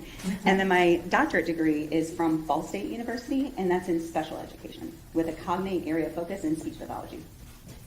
Now, you said that your practice focuses on individuals with autism. And you said that you fell in love with the population. What was it about the population that made you fall in love with them? I think I have a penchant for the neurodiverse because individuals on the spectrum are, it's kind of like what you see is what you get. None of the, to be fair, I work almost exclusively with individuals who have level 1 autism. So there are 3 levels. And level 1 is the highest functioning level. So I work with individuals who have very sort of nuanced or subtle difficulties with, say, their social communication. But with my clients, I can directly explain social rules to them, and I don't offend them. They just haven't learned them before. So to me, it's a really refreshing population to work with. And Dr. Fritz, you had mentioned that you are currently a speech language pathologist. Where are you working? So I work for myself. I'm self-employed. My practice is called Cedar Tree Communication Therapy, and I'm based out of Florida. And I started my practice 1 week before the world shut down. And I had an office I was paying rent on for 18 months and pivoted to telehealth like the rest of the world, and it ended up being wonderful for me and for my clients because they're very comfortable joining me via computer, and we're making really good progress. So I can see clients remotely, and that's about 60% of the work I do. The other 40% is working on forensic cases like this. You said that it seems that your clients enjoy the remote aspect of the evaluations and your meetings more. Why do you think that is? I think it takes away a level of stress in terms of not having to go out into the social world. And the concern becomes whether there's going to be what we call generalization. So will they use the skills that we work on in the individualized sessions and then be able to apply them in real life? And I was really pleased when I surveyed my clients when the world started opening back up. I think at that time I had about 42 clients, and only one of them wanted to come in person. So it's comfortable for them because you're meeting them in their home environment. I also don't have clients miss sessions because of the fact that if they're not on the session in 2 or 3 minutes after the start time, I'll text them and they'll join me from wherever they are. And that's very convenient for them. It's easy for me too. Dr. Fritz, one thing I forgot to ask you about, are you certified in your field? I am. So in order to be a speech language pathologist, you have to be licensed. And then you also can opt to get national certification. So my national board is called the American Speech Language and Hearing Association. And it is a governing body for speech pathologists and audiologists. And if you choose, you can do what's called a certification of clinical competence. We call it our Cs. And if you get your Cs, then you're nationally certified. It takes about a 9-month period of time where you're being supervised by a mentor. And then you take that certification, and that allows for the credibility to be recognized by the board. And then you have to keep up that credentialing through continuing education throughout your career. Dr. Fritz, have you ever presented at professional conferences? Yes, so I presented at several state conferences. I also have done some work presenting at the local level, done lots of parent trainings, lots of educator trainings in the state of Florida and some in Indiana and Ohio as well. Is it just the parents, or do you present to other organizations? Sure. So parents are a big one. Educators are another big one. And it might surprise you to know that we also do a lot of training with law enforcement. And the reason for that can be multifold. It started off early in this world of autism as being able to help law enforcement understand what autism was and how somebody with autism might present. And then over time, it's kind of merged into individuals on the spectrum going through and becoming law enforcement officers themselves. And typically they do really well when they get through the academy, learning how to follow the rules, understanding procedures. But then when you go into, the field training, which is more dynamic, minute by minute decision making, it tends to be a bigger challenge.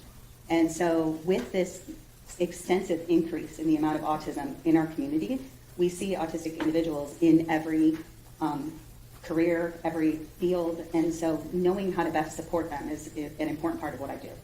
And Dr. Prince, I think you may have said this before, but do you work in both the clinical and forensic fields? Yes, so I consider myself a clinician first. The forensic work is important to me because it's important to me to make sure that justice-involved clients are understood in light of their autism. I think perhaps my favorite is when I can work with a client who either has become justice-involved or is in danger of becoming criminally involved, and we can work on, sort of rehabilitative social cognition strategies to avoid future justice involvement. Have you testified in both state and federal courts? Yes, ma'am. All right. Dr. Fritz, I want to turn your attention to this case in particular. Okay.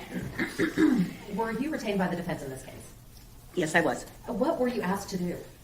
To evaluate Mr. Horner and any relevant collaterals, just other people who he was familiar with or who were familiar with him, and determine what, if any, presence of autism and its related social communication deficits were relevant in the current case. What have you done so far in this case? Sure. So I spent a lot of time reviewing records. So we look at educational records to get a good understanding of a client's history. I also looked at social history as much as it was available. So that's information about Mr. Horner's family life and how that might be relevant. I examined some medical records because he's had quite a few associated medical conditions and hospitalizations. Also did some interview with Mr. Horner directly, along with direct assessment with both him and with his grandmother. Dr. Fritz, what is your normal hourly fee for your forensic work? So it ranges depending on what I'm doing. If I'm traveling to come to a case or to go evaluate somebody, there's one rate. If I'm doing something high pressure, like sitting here talking to you, there's another rate. It averages out to $370 an hour. Approximately how many hours have you put into this case? So far, let's see, close to 100 hours. And how much have you been paid so far? So I think right around $15,000. Do you know what your outstanding bill is as of today, April the 27th of 2026? Hopefully my assistant does, but I'm going to guess that it's somewhere around 15 to 20. $1,000? Yes, ma'am. And Dr. Fritz, did you prepare a report of your findings? I did. And did you provide the court a copy of your resume? Yes, ma'am. Your Honor, I believe we have already offered Defense Exhibits 75 and 76 for all purposes. It's 76 and 77, and I was they have been admitted. Yeah, right, Your Honor. Yes, ma'am.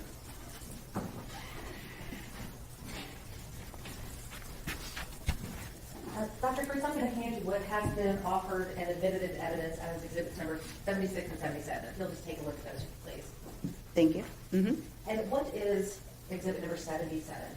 Number 77 is a copy of my resume. You might also hear it called a CV. But I'm a clinician rather than a researcher or publisher, so mine looks more like a typical resume. And Defense Exhibit number 76, what is that, please? That's the formal report I wrote of my speech language assessment of Mr. Horner. You can hold on to those. Okay. Just have to give them to the report. Okay. You know what? I'm going to give them to you. I'm going to give them to her now because otherwise, yeah, I don't want to walk off with them. Thank you.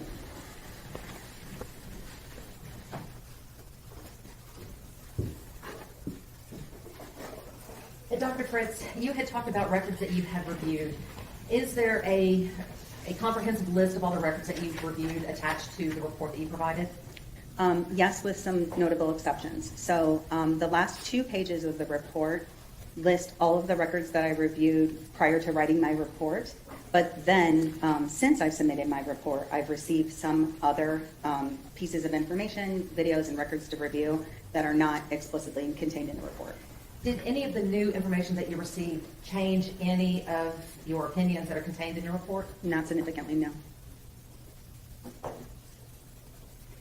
And the list of records that you reviewed, or I should say in the records that you reviewed, can you give the jury just kind of an overview of what kinds of records you were looking at? Sure. So this is when I was looking at educational records, the medical records, the jail calls, interrogation videos, the body cameras from the police officers. I also looked at some depositions. So when individuals who know Mr. Horner well were deposed by the court, then I read those transcripts. I think that's generally the main ones. And Dr. Fritz, in this case, did you perform any testing on I Mr. did. Horner? And I want to go back, Ms. Anderson, for just a moment, because I was remiss in not mentioning the fact that I also reviewed some other experts' reports.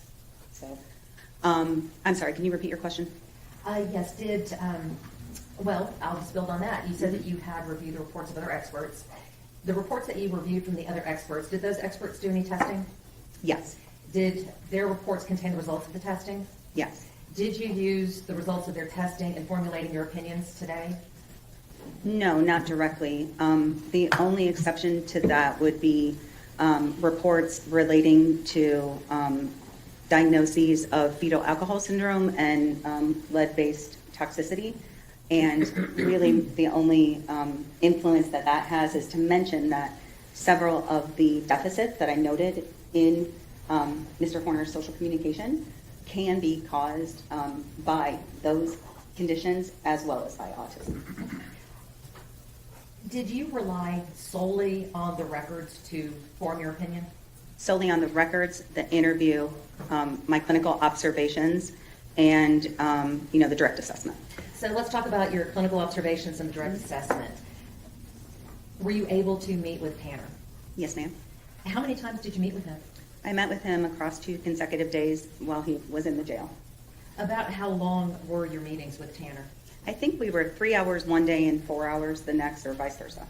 During your meetings with Tanner, did you do any testing? I did. And can you give the jury just kind of a brief overview of the type of testing that you were giving? Sure. So I was looking at communication in particular. So I looked at assessments that are designed to determine his level of expressive and receptive language. Remember, I told you expressive is like how well you get a message across, and receptive is how well you understand. I looked at social communication, that functional language use. I also looked at vocabulary, both receptive, so how much he's understanding, and how much he's producing, which is expressive vocabulary. Did you interview anyone else as a part of your evaluation? Yes, ma'am. I interviewed Mr. Horner's grandmother. Is she what we might call a collateral witness? Yes, ma'am. How important is it when making these assessments that the evaluator reach out to collateral witnesses? I think it's critical, and this isn't an offense to Mr. Horner. It tends to be true of the population, that a lot of individuals on the spectrum are not great self-reporters. Sometimes that's just because we don't know what we don't know. And so level of self-awareness can affect accuracy in reporting, and so it's really helpful if you can have the opportunity to talk to collateral witnesses. What can the collateral witnesses provide to you that you can't get from reading a deposition or reading a medical record or Sure. education record? Yeah. So, the records give us the black and white, and a collateral witness can give you a little bit more of the gray areas. You can talk about how you really saw deficits that affect the person day to day. And so I think that was the main purpose that I got out of it. Also just to verify that this has been a lifelong condition, because one thing that, if you don't know already, you'll learn about autism is it's a diagnosis that is present from the time of birth and is present throughout life. So there's no cure for autism. Most of us in the field say that we're not looking for a cure for autism because it's a difference. And at the same time, we recognize that it is a lifelong condition. And so seeing and talking to somebody who has that lifelong perspective helps validate the results that I found in testing. Well, let's talk about the results that you found in the testing. Please give the jury a brief summary of your findings from the testing. Sure. So in short, his receptive and expressive skills are It's a horrible diagnosis, guys. It's mild to severe. It's severely impaired. The reason it sounds like that is because Mr. Horner has what we call splinter skills. So some of his skills are really within normal limits or rather high. He's pretty good at following directions until they get too complex.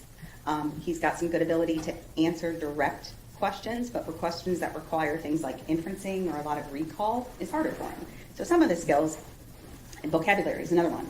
It's a nice strength of his, totally within normal limits. Whereas some of the challenges that he presents with are rather severe. So being able to understand and use more nuanced or subtle language, being able to change your language based on the environment or the context that you're in. So, and I'm going to stop. Oh, I'm you for a sorry. second. What do you mean by subtle language? So subtleties in language are the difference in how we say something, not just what we say. So if I were to say to you, how you doing? Joey from Friends, right? You would know that I was being flirtatious. It wasn't a great flirtatious imitation there, but you get the point. Whereas if I said something like, how are you doing? I'm being empathetic or showing concern. And that goes into that social language piece, but also we see it evidenced in more complex sort of sentence structures. So things like concept words were harder for Mr. Horner to understand and to be able to use in his own speech. He also has a significant difficulty with what's called narrative discourse skills. What is that? Yeah, it's being able to tell a story in a linear fashion. So when we tell a story, there's a beginning, a middle, and an end. We start the story, we introduce the problem, you have the problem-solving aspect, and then you conclude the story. And Mr. Horner does not have the ability to do that. Now, Dr. Fritz, you mentioned mild to severe, mixed receptive expressive language disorder. Was there any other diagnosis that you gave Tanner? Yes. So I've told you already, he has profound deficits in his social communication. We call that social pragmatics. Because of the fact that I know that those deficits are secondary to a diagnosis of autism spectrum disorder, the diagnosis itself sounds pretty convoluted. So let me read it for you. It is, give me 1 second, guys. Symbolic dysfunction relating to pragmatic communication secondary to an organic disorder of autism spectrum disorder. I told you it was convoluted. But what that means is just social language challenges.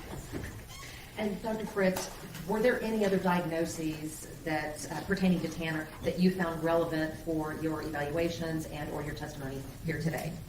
So there's kind of an informal diagnosis of something called alexithymia, which is difficulty with understanding your own internal state and being able to express emotions, understand the emotions of others appropriately. It's fairly common in autism. We see it in about 45 to 60% of autistics, whereas in the general population it's about 10%.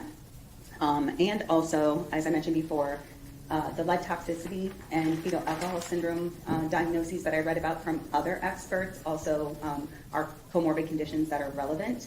I would also mention the mental health diagnoses that are really well documented for Mr. Horner, things like,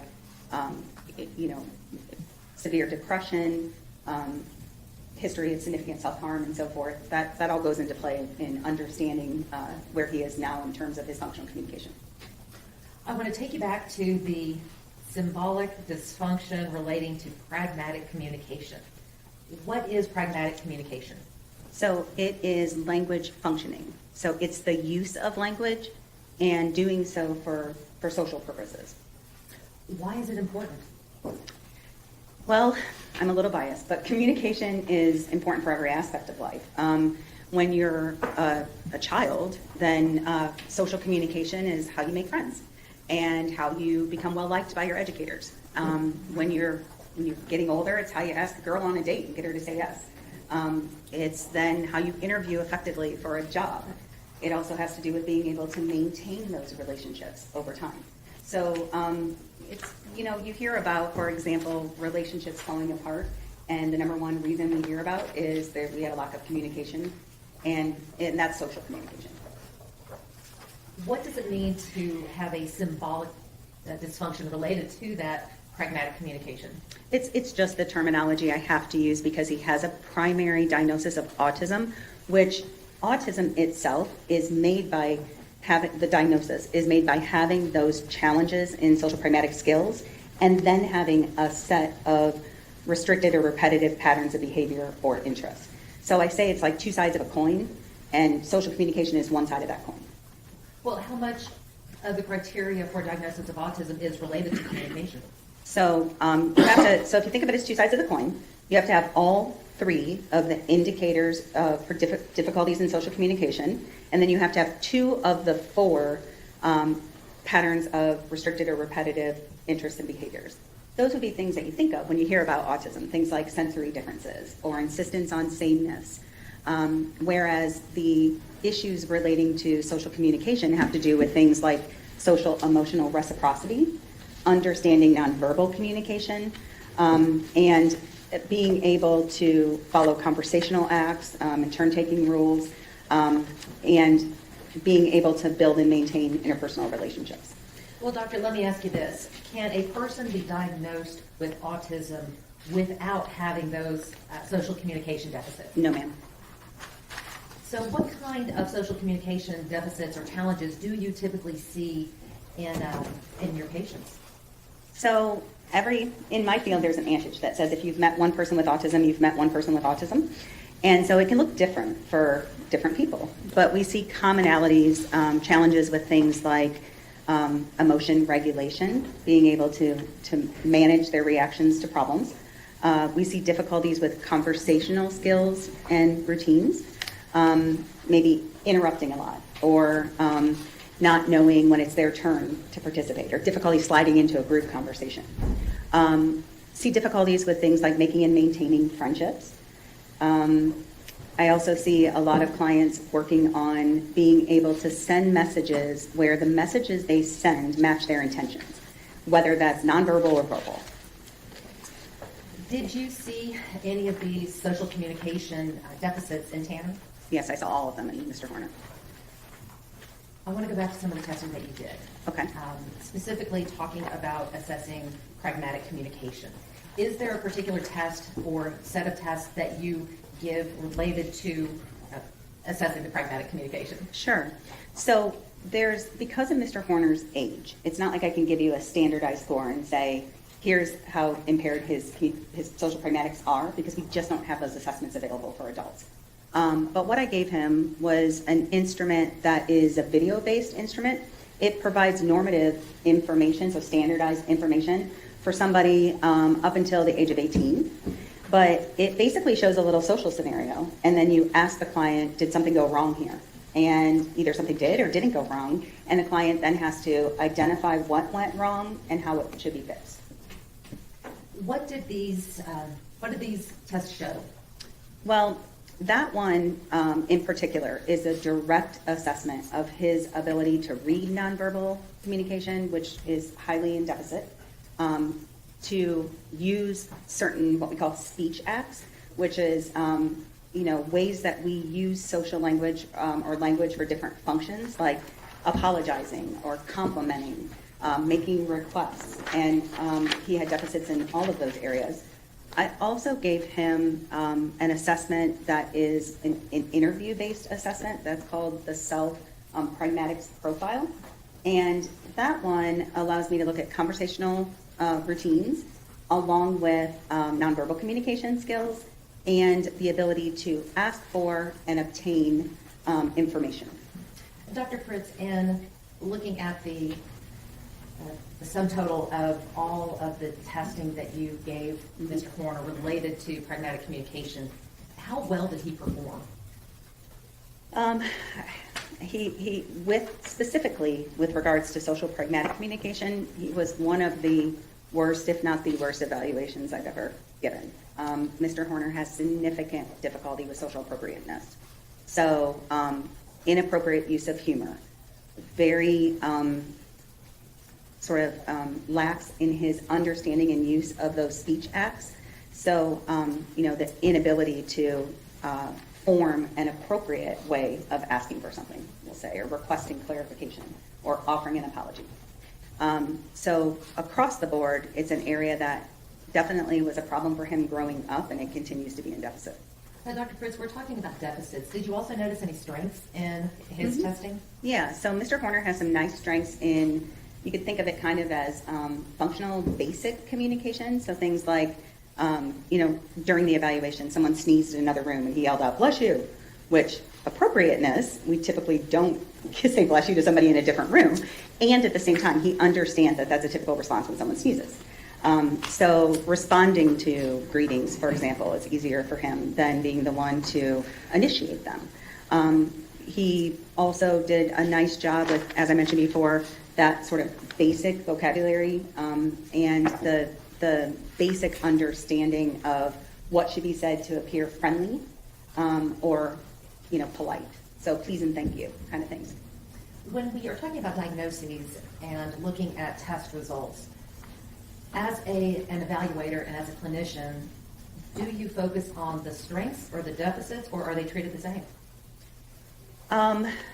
Diagnoses itself is more deficit driven. And that's something that's hard for me as a clinician, because I have to then turn around and explain that to my client. Here's all the things I are saying am wrong with you. But we always try to start with building on their strengths when we're working with someone therapeutically then. And Dr. Fritz, did you give a test related to paralinguistic signals? Yes, so that's a part of the CAP, and the CAPS assessment has a subtest that looks at tone of voice and facial expressions and other what we call extra linguistic cues like phrasing. And he did not correctly interpret any of those sort of hidden emotions in others, nor was he able to demonstrate when I would say to him something like, "How would you say this?" His ability to match intention with his message is really poor. Well, why is that important? It's important because it causes breakdowns in how you're perceived by others. So is it possible to say one thing, but you really need another, and somebody interprets it a third way? Sure. How common is that with people on the spectrum? It's a very common challenge that I work with clients on. You mentioned CAPS. What does that stand for? The clinical, I want to make sure I get it right. Hold on, sorry. Clinical assessment of pragmatics. Okay. And these other tests are just subtests of that clinical assessment? Yes, that's correct. And Dr. Fritz, you also mentioned alexithymia. Am I saying that right? It's alexithymia. Alexithymia earlier. Can you give us a little more explanation on what it is and how that plays into the CAPS evaluation? Sure. So the alexithymia is actually evaluated somewhat informally through a Likert type of assessment. That's when you get strongly agree versus agree and so forth. And his answers all indicated that he was sort of largely unaware of his own emotional experiences, and that can lead to strain then in interpersonal relationships. Alexithymia in general means like that difficulty understanding your emotions, but then also difficulty communicating those to others. I want to switch gears a little bit. I want to talk about autism. Okay. How much of your practice is devoted to patients with autism? Probably about 95%. I do also have some clients that have social communication deficits specific to anxiety, and so like social anxiety. You previously said that you had reviewed records in this case. Based upon your review of the records, were you able to determine if Tanner had a historical diagnosis for autism? Yes, it was diagnosed when he was young, and there were multiple indications of that diagnosis being confirmed throughout, which is really not even necessary. Once you're autistic, you're autistic. It doesn't go away. And Dr. Fritz, what was that initial diagnosis? He was diagnosed with Asperger's syndrome, and you've probably heard that term before, but it's a historic diagnosis. We no longer use that term. And it's basically what we now would call level 1 autism. Some individuals who are diagnosed with Asperger's hang on to that, feel that it's a strong sense of their personal identity. They may even call themselves an Aspie. And at the same time, it's not a diagnosis that a psychologist or a neuropsychologist would give at this time. You had just said that some people identify themselves as Aspies. Is that uncommon to, if when you first meet somebody, say, "Hi, my name is Susan, I have Asperger's"? It would be uncommon because of the fact that I think we're still in a society where we're trying to understand neurodivergence as a difference as opposed to a deficit. It's something that I hope is becoming more common as I work a lot on self-advocacy with my clients. How important is self-advocacy? It's huge. It's pretty much everything. Being able to let people know what you want and need and why is really critical. And it's something that, we do it in ways that are subtle when we don't get to have autism. But autistics sometimes have to be directly taught how to self-advocate in ways that are appropriate. I always say it's not about crutch. It's not an excuse. It's an explanation. So you're not saying that autism is the reason that he committed this offense? No, ma'am. You're not saying that autism is an excuse for this offense, are you? Absolutely not. Is autism a defense for what happened? No, not at all in terms of guilt or innocence. Mr. Horner, by all accounts, knew right from wrong, and there's no reason to believe that an autistic doesn't know right from wrong. It can be a mitigating factor if you consider the influence then of his actions, especially after the crime. And I'm sure you've heard lots about, or you're going to hear a lot about, things like the jail calls and the police interrogation and his behaviors during those situations. And I think that's where, considering his language, his speech acts in light of that diagnosis is where it's most relevant. Dr. Fritz, we've talked about some of the medical records that you reviewed. Did you also have the opportunity to review his school records? I did. Did those school records include his special education records? Yes. Were those records, or why are those records important to your evaluation? Sure. Well, Mr. Horner was in a self-contained classroom for a few years. His behavior had become such that they didn't feel like they could manage it in a regular education environment. And the methodology that was used at that time is something called Boys Town model. It's positive behavioral support, where instead of just being punished for breaking social rules, they're explained to you and given the opportunity to learn from positive reinforcement of expected behaviors. Why do they call it the Boys Town model? I think because it was historically used in Boys Town. What is Boys Town? Used to how, I can't pretend that I'm an expert on it, but just an organization, a place where behavior modification occurred. And Dr. Fritz, getting back to the school records and the education records, Mhm. in reviewing those records, did you find, or were you able to determine if Tanner was exhibiting the type of pragmatic communication deficits that you've been talking to the jury about? Absolutely. Can you please give us some examples of that? Sure. So I think I mentioned that he could, when we were doing the video-based assessment, he could say if someone was being friendly or if they were being mean. He could problem solve what they should be doing, but he had almost no ability to recognize breakdowns in what they were saying, and certainly no ability to recognize how they were saying it or the nonverbal communication that they were using. He also had difficulties relating to, interpersonal reactions or interactions. At one point, he told me that watching a clip of a young man kind of stumbling when he was approached by an attractive girl was very uncomfortable for him because he could almost see himself in that particular actor's behavior, but he didn't know how to fix it. So I also saw definitely no ability to correctly interpret social expectations like hidden emotions. That's if someone says, well, how are you doing? You're like, oh, I'm okay. And they just keep going without saying, oh, it doesn't sound like you're really okay. What's wrong? He can't do that. He tends to take language at the surface level instead of being able to understand, non-literal or inferenced language.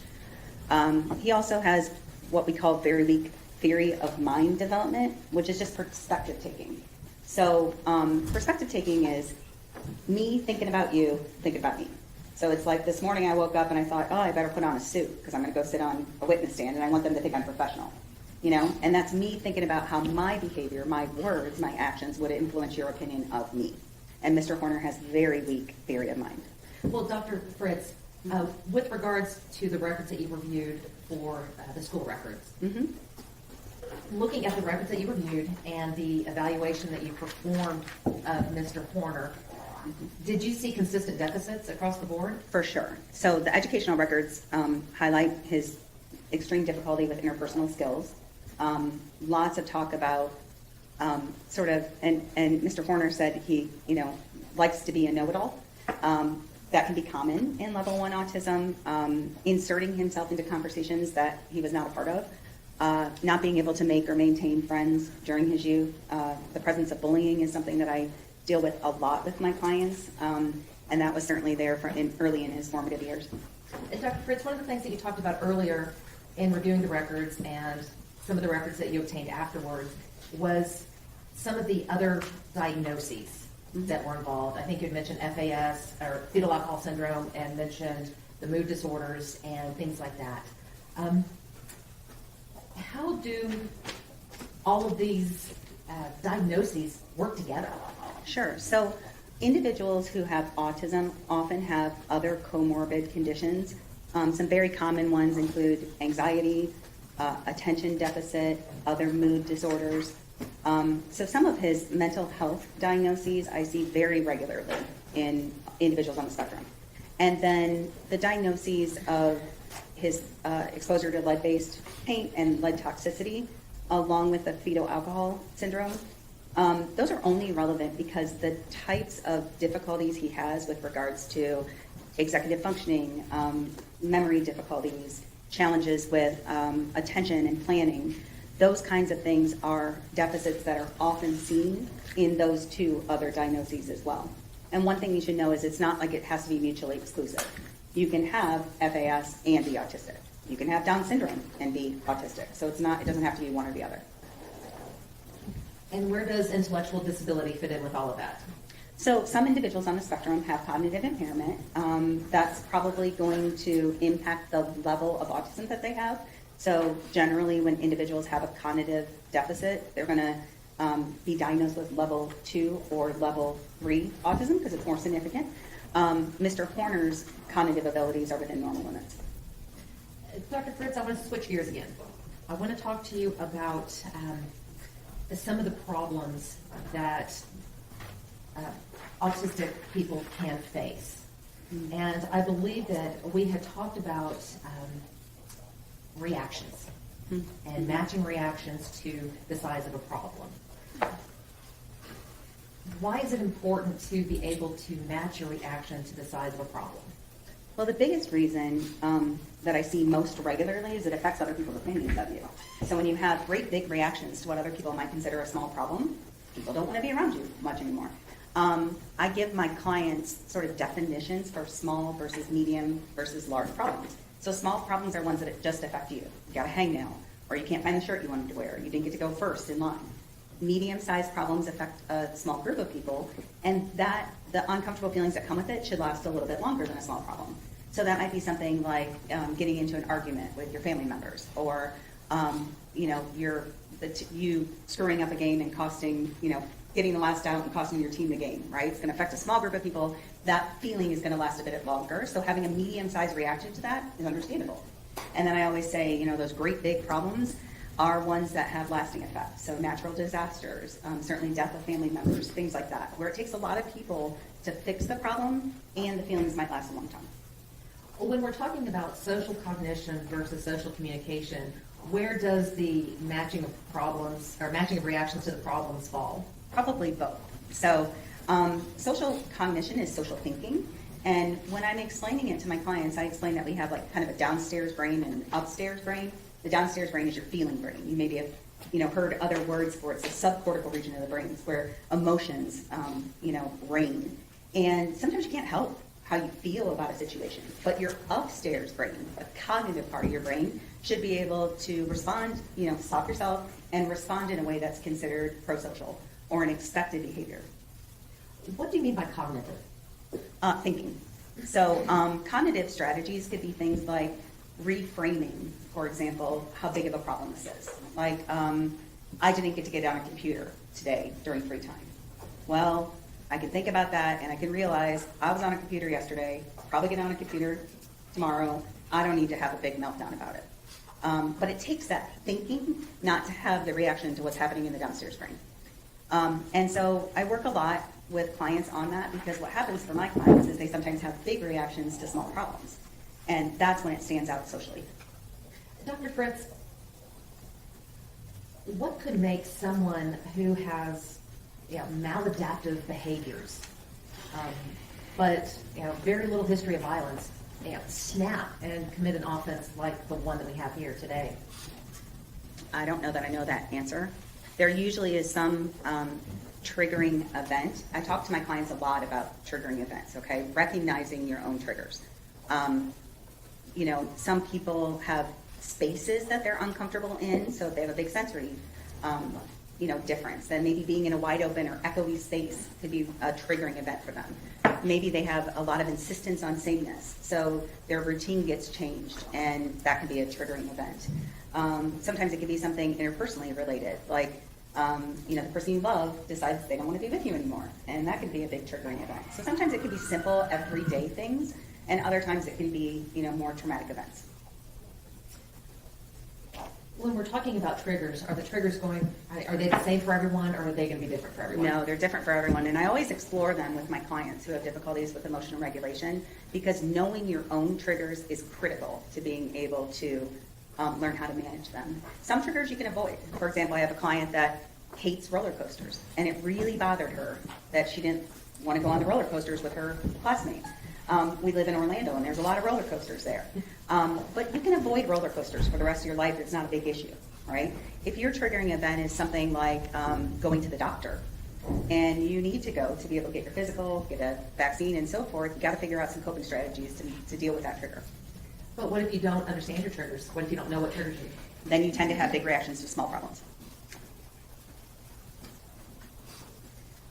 We talked a little bit about social cognition, and you did speak a little about the theory of mind.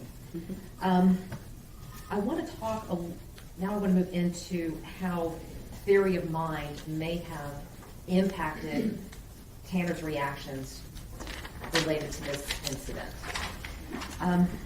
I want to kind of give you a hypothetical, okay? Okay. Let's say that you have someone who is on the spectrum and has been previously diagnosed with autism, and there have been a number of personal stressors and triggers going on in that person's life. That there have been, let's say in my hypothetical, let's say that they have had route changes for their delivery job. There have been financial stressors at home. There have been familial stressors at home, okay? All of these leading up to a day where a child may see that person doing a hit of cocaine, okay? Thinking about all of that, let me back up, let me finish my hypothetical. And then the person assumes that this child saw them doing cocaine. He then abducts her and murders her, okay? Looking at all of that, how would theory of mind factor into that scenario and those decisions made by that delivery man? Well, I would say theory of mind is about understanding somebody else's perception of you.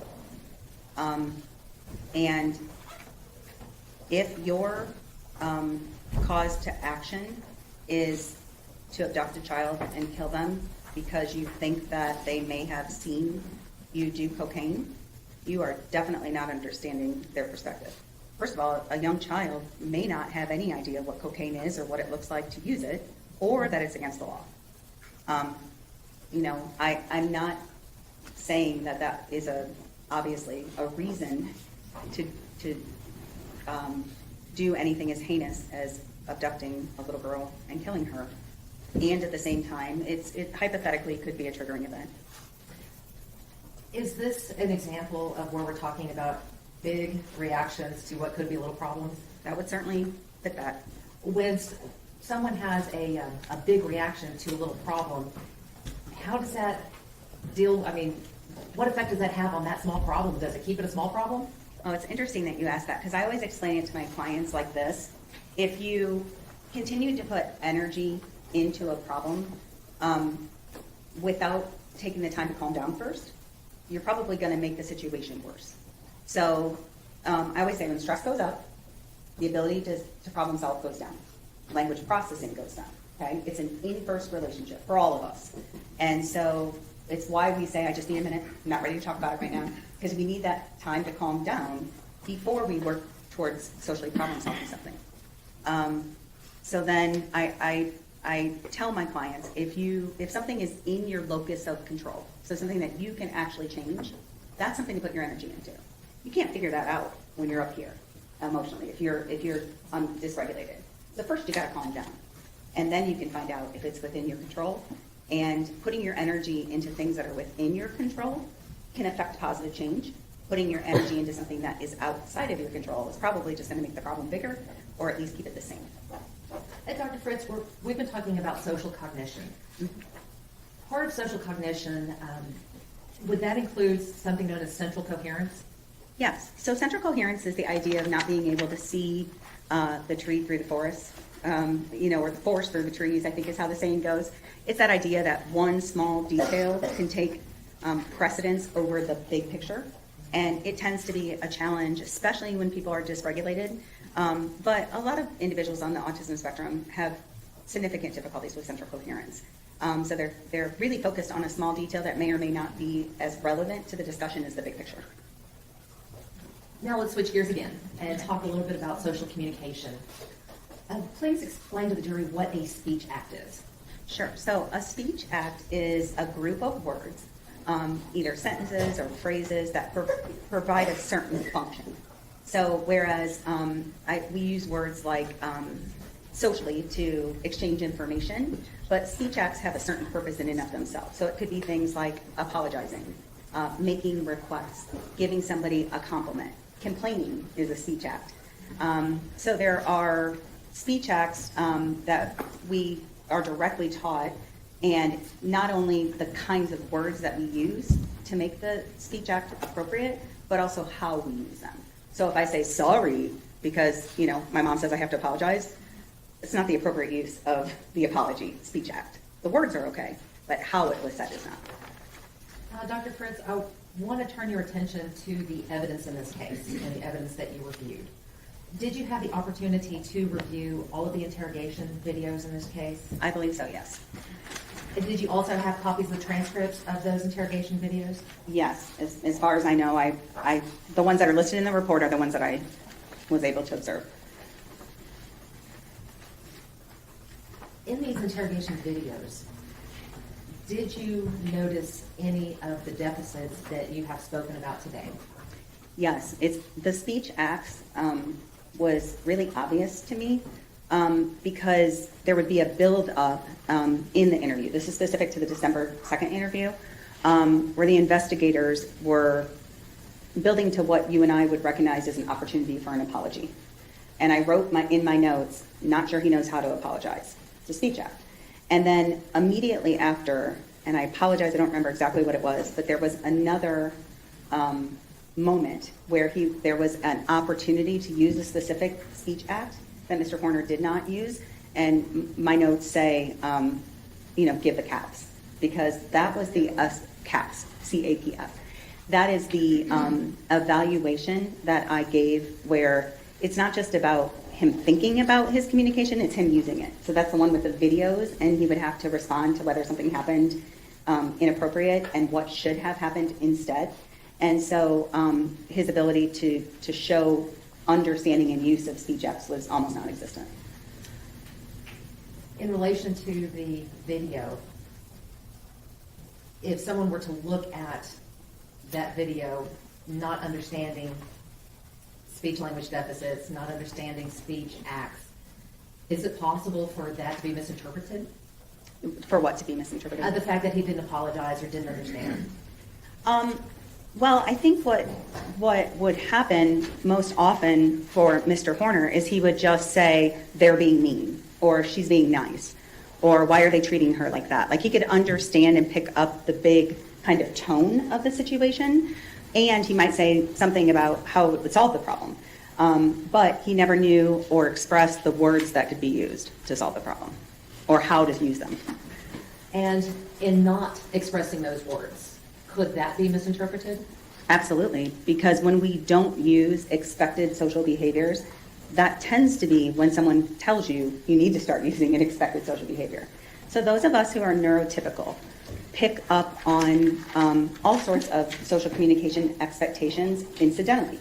So no one said to you, directly. I mean, maybe they did when you were really little, but no one says, if someone says goodbye to you, you should say goodbye to them. But you do that. You follow that expected social rule. And individuals on the spectrum absolutely have the ability to use, most of them, if they don't have significant cognitive involvement, to use appropriate social communication. They just haven't been taught the social rules yet. So that's why I think of autism as being, in some ways, a very cool strength for a lot of my clients, because they have these abilities to understand patterns, sequences. I was telling Mr. Horner the reason why he is so musical is most likely due to the fact that he's autistic, because the part of your brain that is important for things like math and music has a lot more neurons dedicated to it in the autistic brain. So I can eventually teach social rules to clients, and then they can apply them. No one's ever going to make me good at calculus. I don't have those neurons in that part of the brain. And Dr. Fritz, you had talked about that other people might use or note expected social rules and might have to tell somebody about the expected social rules. Do you have an example of that in the evidence that you reviewed? Oh, there's a lot of examples in, the educational IEP goals that he has relating to appropriateness of social rules. A lot of his goals that he had that throughout his formative years related to that. Did you by chance review a phone call between Tanner and his mother? I did. I was able to listen to several jail calls and certainly heard a few between he and his mom. Were there any of those calls that reminded you or brought to your attention about her teaching him expected social rules? Yes, there is a time where Mr. Horner says he doesn't understand why the other inmates are looking at him as though he's a monster. And his mom says, think about it. What if someone did this to your child? And only then was he able to kind of put himself in, the Strand's shoes and understand the impact. So that was an example of his mom knowing what he needed to be able to empathize with their family. Dr. Fritz, I want to take you back to the first interrogation video. Mm-hmm. Let's talk about 0. Okay. Do you have any reason to believe that Tanner has multiple personality disorder? So I'm not an expert on multiple personality disorder. However, I can tell you that I'm really good at knowing when someone's not being truthful. And as I was watching the interrogation video, it was just pretty obvious to me that 0 does not exist, and that Mr. Horner was kind of using him as a tool to maybe tell the story of what had happened. Is that uncommon with autistic people? No. So most of us don't like to talk about things we've done wrong, okay, times we've screwed up. Sometimes my autistic clients often will take it a step further where they don't want to talk about it at all, even to the point of needing to problem solve. So in fact, almost every time a client gets on with me and their parent or their spouse walks in and said, did you tell Dr. Amy about, and then my client says, I don't want to talk about it. I say, you know what I'm going to say, which is, you tell me you don't want to talk about it, it's exactly what we need to talk about, because that's usually when change needs to occur. So talking about their social miscues or mistakes in third person seems to be helpful. I even have several clients that talk about their brain as being separate from their self. So my brain told me to, or my brain thought, or my brain guided me to. I have several clients that talk out loud to self-regulate their behavior. And it's this sort of separation between self and behavior. How does that help, being able to separate yourself from your behavior? Yeah, I think it has to do with the emotional intensity of the situation. It's why we use a lot of video modeling in my field, so that first we'll start off by showing a clip of someone using the expected behavior or the maladaptive behavior that's not my client, and ask them to look at it, describe it. My clients can be pretty good about picking out, the differences in that third person perspective. But then when you video model them and put a video of them, especially when it includes a misstep or a miscue, that becomes emotionally upsetting for a lot of clients. That's pretty typical. So is it easier for them to talk about themselves in the third person rather than in the first? Yeah, either in the third person or they talk, like I said, they talk about their brain. Which it was honestly, it's not something that I've seen. I didn't see it in literature. I recognized this during my my clinical work, and it just started coming up repeatedly. The idea of thinking of themselves almost as separate from their brain. Now, Dr. Fritz, you talked a little bit earlier about social rules. How do we learn social rules? So some of them, like the basics, your parents teach you. Tell them please, say you're sorry. Mr. Horner does a pretty good job with the basics. You know, he's uses greetings. He'll, especially if someone else initiates them. And then the other ones we learn kind of by trial and error. So, for example, I have a client that really wanted the attention of his peers, and he didn't know how to get it in a pro-social manner. So when he was at youth group, he started throwing beanbags at people. Well, not surprisingly, that didn't get him any friends at youth group. So I had to teach him how to slip into a group in a way that's socially acceptable, because he knew it wasn't working for him, but he didn't know how to fix it. Now let's switch to Tanner. Mm-hmm. Is he able to follow the rules once he understands them? To some degree, I think we see that in, the fact that he has not had, to my knowledge, any incidents in the jail. I think that he has followed rules intermittently throughout his life, effectively. Keeping it together long term is harder for him. That's why, oftentimes he got fired from jobs, got kicked out of bands. But he can learn and apply rules. And we saw that, I think, most evidence best. And there was a period of 9 visits with a speech language pathologist that did home visits. Her name is Marietta Weaver. And his response to her intervention was sort of ideal in his understanding of the rules that she taught. The challenge with pragmatic social communication is the demands continue to change over time. So when you're little, you have to learn how to share toys with other people. When you're older, you got to learn how to ask somebody on a date or how to get a job. And then you have to learn how to, deal with a coworker who's a pain in the butt. So everything continues to evolve and change over time. So do the social rules that go with it. And Dr. Fritz, you have worked in the forensic field. Mm-hmm. So you understand that in pleading guilty to this offense, Tanner will spend the rest of his life in prison. Mm-hmm. How important is following the rules in prison? It can be life or death, for sure. I work with some clients that are preparing for incarceration. I work with a couple of clients who are incarcerated. And I can tell you that general population will make sure that you understand the rules if you're not applying them. And I will say that there's not opportunities for isolation in prison for anyone who's in Gen Pop. And that's sometimes a need for many of my clients. Without that ability to recharge their social battery, then they will oftentimes, have difficulty with that emotion regulation piece that we're talking about, with following the social rules consistently. And But I'm going to stop right there because I Yeah. want to ask a follow-up question real quick. Are you saying that Tanner would not be able to follow those social rules once he's learned them? Yeah, no, he could follow them, and if he has a misstep, they will be corrected. Or that he will be corrected, I should say. Dr. Fritz, the last area that I want to talk with you about is empathy. What is empathy? So empathy itself is basically an understanding of what someone is experiencing and the ability to relate it to self. So cognitively, you would say oh, I see what you're going through. Or affectively, it would be something like, I feel you, I understand it, okay? And empathy has a second part, which is not just understanding it, but being able to communicate that to others. Is empathy the same as sympathy?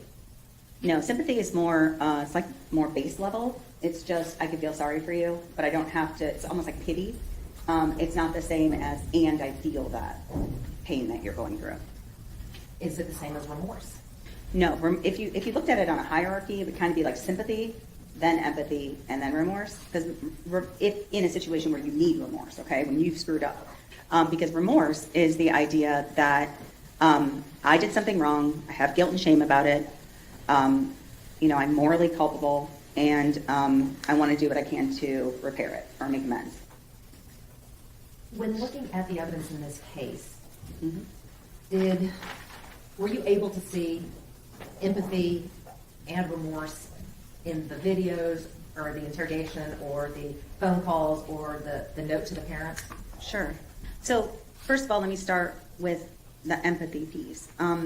I definitely saw that Mr. Horner has the ability to empathize. I saw it in relation to characters in the video. Why are they being so mean to her? She's so nice. Why are they treating her like that? I saw it with regards to pictures of animals that were in cages. They look sad. Again, we saw evidence of it with regards to Athena's family when his parents or when his mom directly correlated it to his own child. And then I think probably the best evidence of remorse and empathy would be in the suicide note that he wrote to Athena's parents. So let's talk about the suicide note. Why do you say that that is the best example of Tanner expressing empathy and remorse? The reason why is it meets the criteria for remorse, okay? And what is that criteria? Sure, there's four main components. There's recognition of having done something wrong. And I'm going to look at my notes because I quoted Tanner directly. He said, "I've done a terrible thing to your family and I'm sorry." So that's recognition. There is expected to be some sort of emotional response, whether that's directly saying, "I feel guilty" or "I'm ashamed," or it can be an act, like it can be repentance. You will notice if you see the suicide note that he says, "I want you to know I found God through this." So that's an example of an emotional response.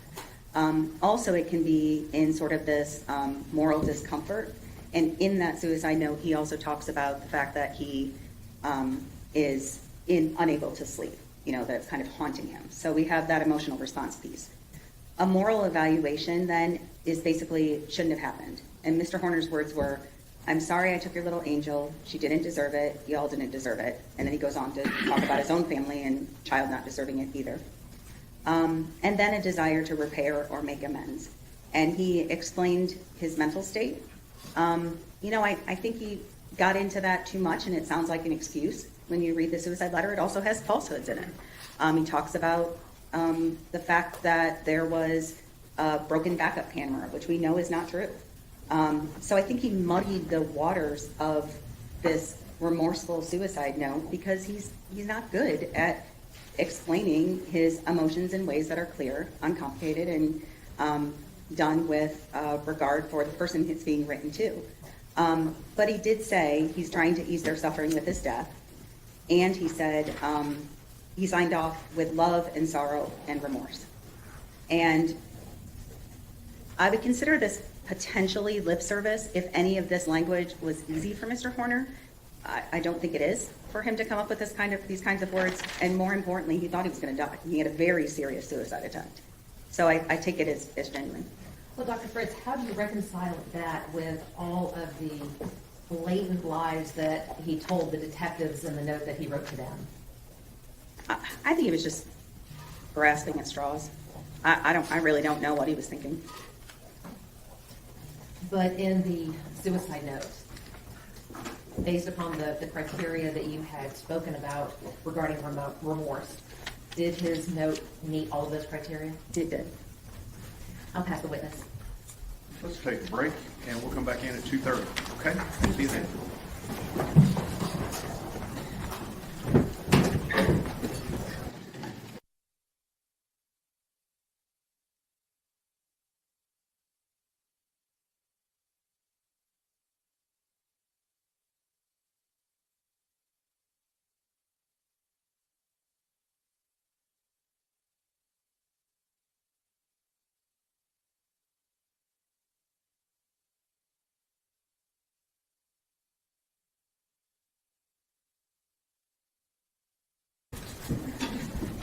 All right, cross-examination, Ms. Dool. Thank you, Judge. Hi, Dr. Fritz. Hi. I realized I forgot to introduce myself to you earlier. I'm Michelle Dool. I'm an assistant district attorney. Hi. I believe earlier you talked a little bit about your practice and I guess your clinical work. So do you still actively work? Do you call them clients or patients? Yes, clients. Clients. Yes, ma'am. So currently I see clients 3 days a week. And these are mostly, I think you said 95% your level 1 high functioning. Yes, probably 90%. Yes, ma'am. Okay. There, because I also have I have a couple clients with level 2 and a couple clients with just anxiety. And in these, I don't know if it's appropriate to, I hate calling them level 1s, but level 1 high functioning, autism spectrum disorder clients. I believe you said there can be in any career field, Yes, ma'am. and so they're actively in the workforces. Yes, some more successfully than others, but yes, people with autism are in every act of life and doing amazing things. So just because you have level 1 autism does not mean that you're going to commit a crime or that you can't be a functioning member of society. Would you agree with that? Absolutely, absolutely. Kind of talking a little bit about this case. You first met the defendant, I believe, in January of 2026. Is that correct? That sounds correct. Okay. That's a little bit more than 3 years, I believe, since this crime occurred November 30th of 2022. Is that right? Yes. Okay. And your opinions in this case, really, you looked at all the expert reports that you got from other doctors, and then it was all self-reported type things from the defendant to your corner. Is that? No. So I did direct assessment. So, and I did records review and social history. So, and collateral interview. So definitely not all from Mr. Horner. That's a small portion of it. Okay. And you talked about the test. So there's no standardized testing for somebody, I think you said over 22? That's correct. Okay. So you took what maybe would have been given and kind of adapted it. That's correct. Okay. So, some of the assessment that I gave his grandmother, which is an interview-based assessment, can be used throughout adulthood. His receptive and expressive vocabulary ones provided normative data that's used throughout adulthood.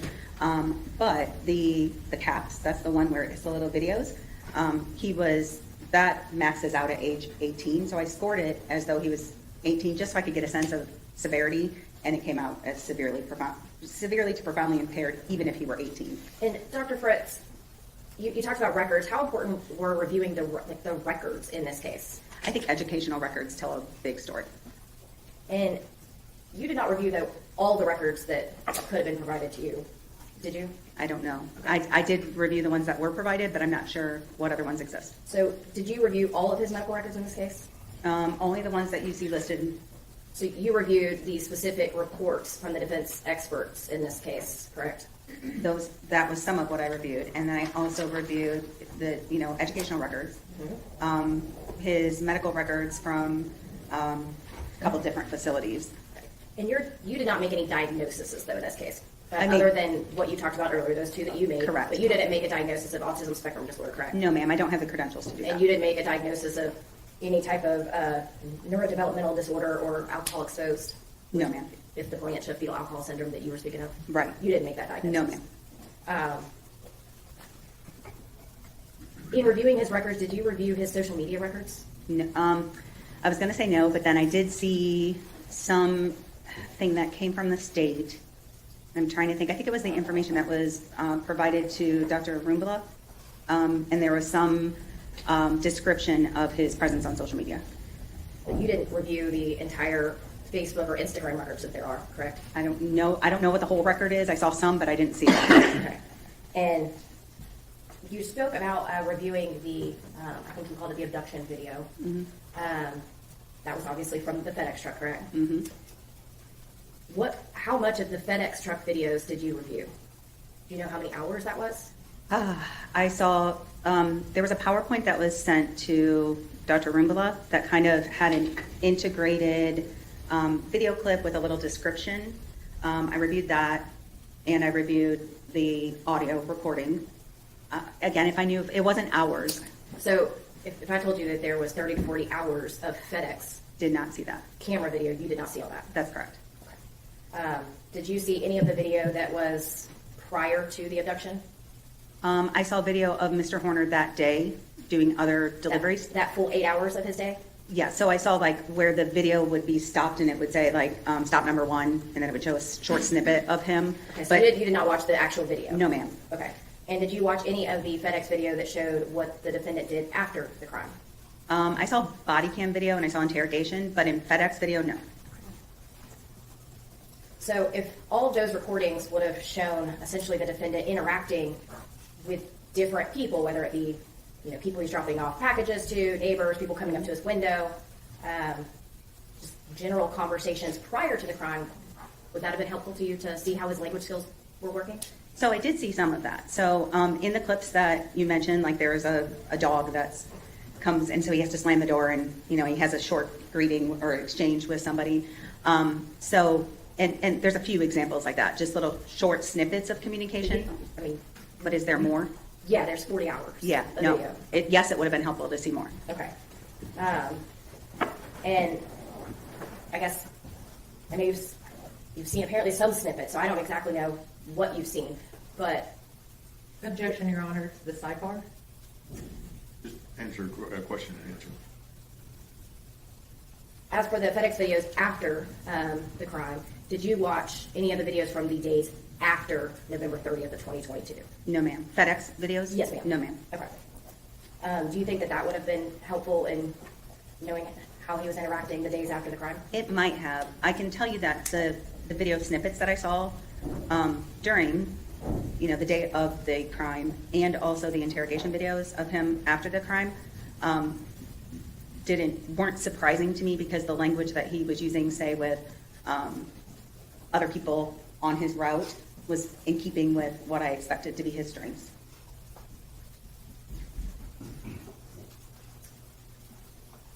Do you know how many experts Tanner Horner had seen before you? Objection, Your Honor, relevance. Overruled. No, I don't.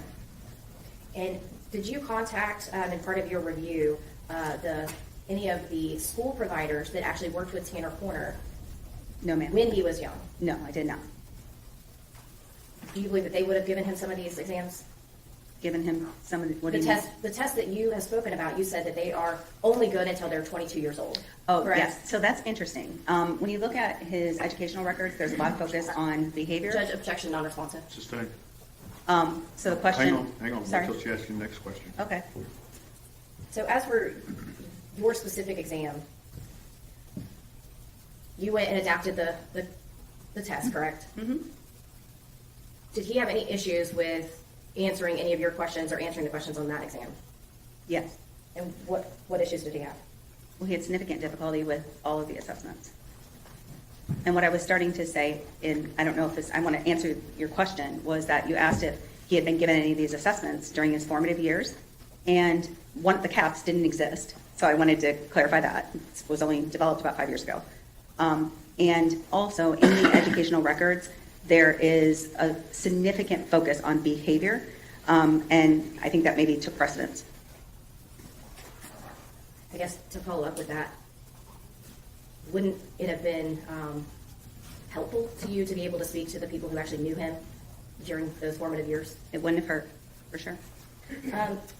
You talked about his job history.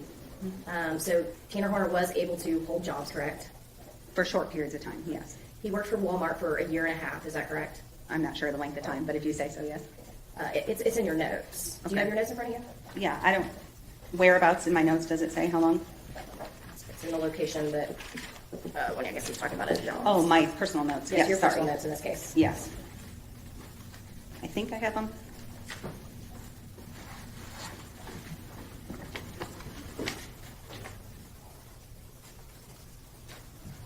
And I apologize that you had to try to read my writing. It's okay, and your notes aren't numbered, but, and I can tell you they're I think the 5th page. Okay, so, oh yes, and he was fired when he had an altercation with a customer. Yes. Mhm. And so did he get in a fight with the customer, or? I don't remember the specifics on it. I apologize. So he worked for 1.5 years, but then he got fired for altercation with a customer. Mhm. Okay. And he also had a job at Albertsons. I believe there, Tanner Horner stated he was on K2 and he got in a fight with his cock-blocking roommate. Yep. And so he, I guess, lost that job. Yeah, so I think he had a roommate that I sort of feel like it was in the parking lot, but again, I'm just kind of guessing to fill in the gaps. Would you agree? I mean, you have a variety of jobs listed, but his autism didn't mean that he couldn't hold a job. Would you agree with that? I believe autistic people can hold jobs. I think Mr. Horner has a really strong history of losing jobs. because of his emotion dysregulation. And didn't he say that he quit nearly half of his jobs due to, a, quote, a lack of work ethic on his part? Yes, which can also go hand in hand with the diagnosis. Sometimes we see reduced motivation. So yeah, work ethic problems, interpersonal problems, those seem to be the two biggest reasons he lost jobs, and along with transportation issues at times. As far as, your diagnosis in this case, you said it was like mild to severe impairment, but you did find that from some areas he did have strengths, correct? Mm-hmm. And one of the areas that he had strengths is he could make and respond to greetings appropriately, correct? Mm-hmm. So yes. Yes. Sorry, the court reporter was kind of making Yes, you of say course, yes. sorry. And he can understand clearly stated rules, correct? Yes. And he can apologize appropriately, correct?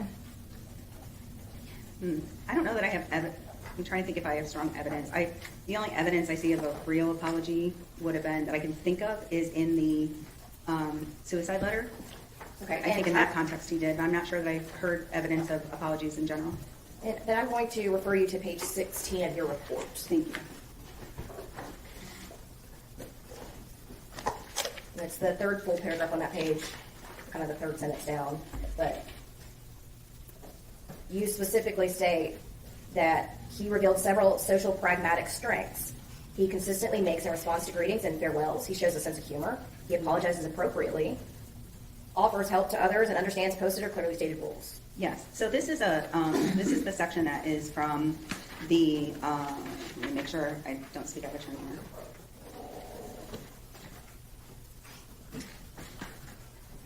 This is in your analysis of results, is that correct? Right, so I think that relates, and I want to double check because I don't want to say anything wrong, because I think that relates to his self-report of being able to apologize, and your question was regarding whether I saw it, so let me look and see how he rated himself there.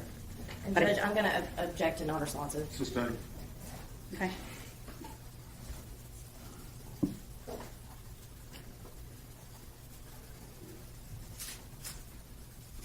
You stated that during his evaluation, he demonstrated a good sense of humor, correct?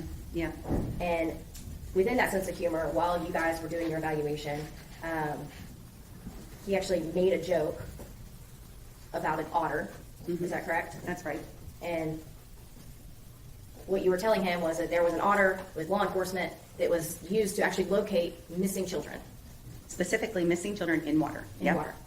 And his response was to essentially make a joke saying, and he used, I guess, a wordplay. And instead of otter, he said odder. That's right. The D's, is that correct? That's correct. That's a decent, one that shows his humor, but that's also a decent level of wordplay and linguistics. You agree, right? Yes, he has a really good sense of puns.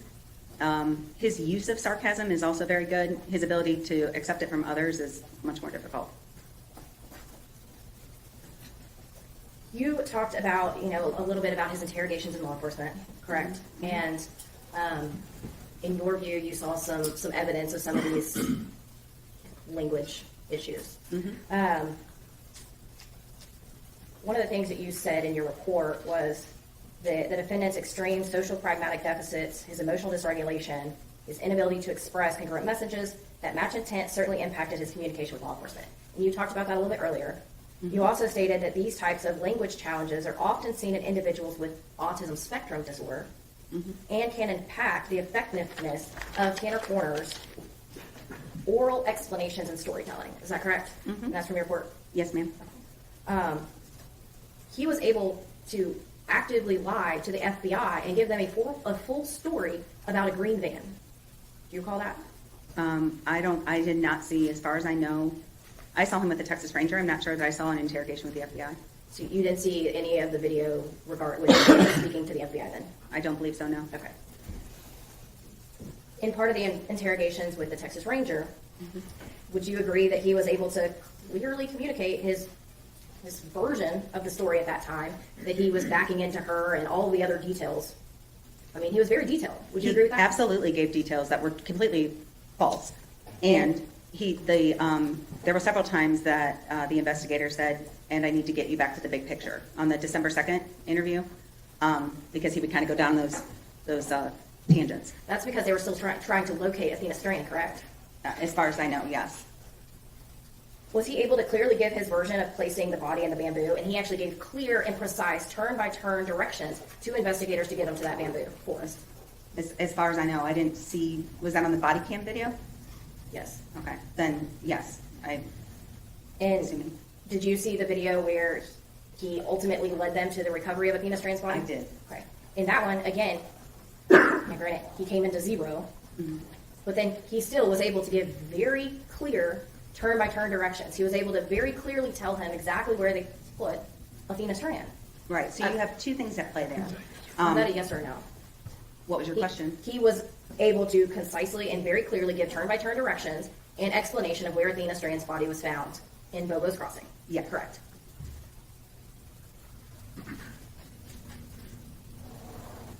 You talked a lot about empathy, and kind of want to talk to you a little bit about that.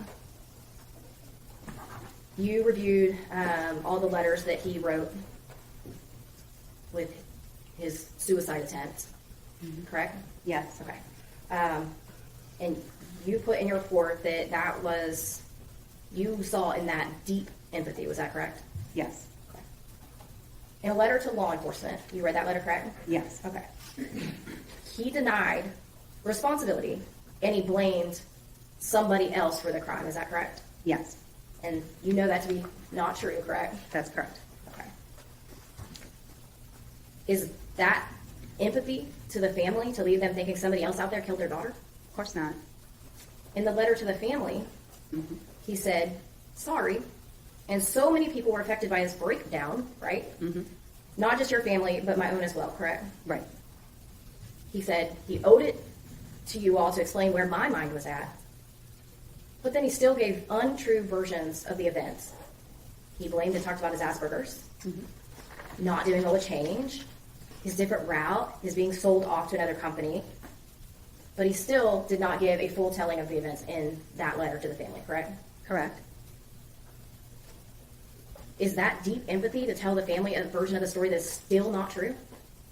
He meets the criteria for showing deep empathy. He absolutely was giving falsehoods and inexplicably trying to cover his tracks. It makes no sense. It's not logical, but that goes to what I was saying about the inappropriatenesses of his social communication. And how is that remorse when he is still providing, even in this letter that is supposed to be left to this family in this suicide attempt, he is still giving these falsehoods that would make them believe that somebody else was involved and still not tell them the full story of what he did to their daughter. That's remorse? I'm not sure I know anything about somebody else being involved. What are you The referring letter to? to law enforcement, he said somebody else was involved, correct? Yes, I thought you meant the letter to Athena's family. No. And then the letter to his family, he is still telling the incorrect version of He's still, those events. he's still How not is that accepting blame. remorse? He is not fully accepting blame for and he is trying to make an excuse. And at the same time, his language is indicative of remorse, and that's what I'm here to opine on. So he's fully not accepting blame and he's still blaming others.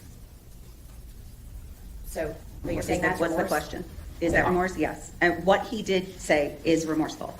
The lies that he told it doesn't serve any communicative purpose, which I think goes to the more evidence to the fact that he has such a significant social communication So deficit. you're stating that his language is stating remorse, but we can't really tell whether or not he meant remorse. Would you agree with that? Well, I said that I had 4 criteria for remorse that had to be communicated, and my I'm going to object, non-responsive judge. Just done.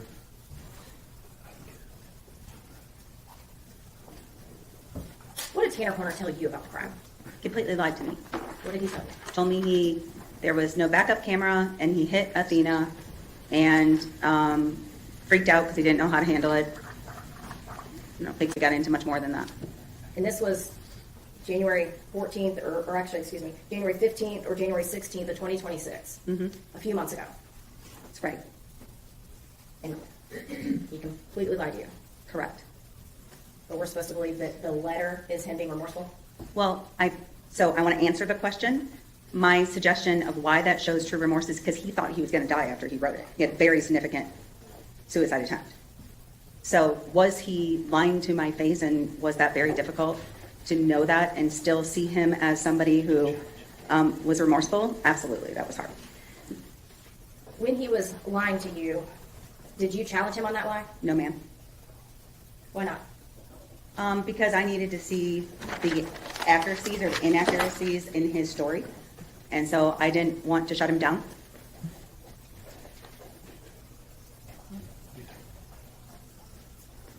So what did he tell you about the sexual assault at Athena Strand? Did not mention it. And did you ask him? No, ma'am.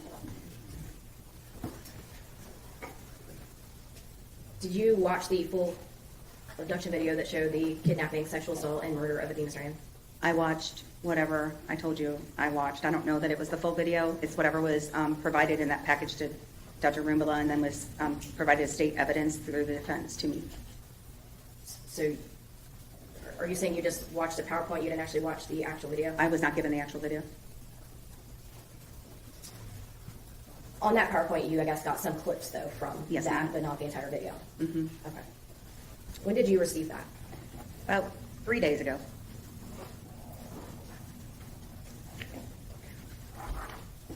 Were you surprised by what you saw? Yes, ma'am.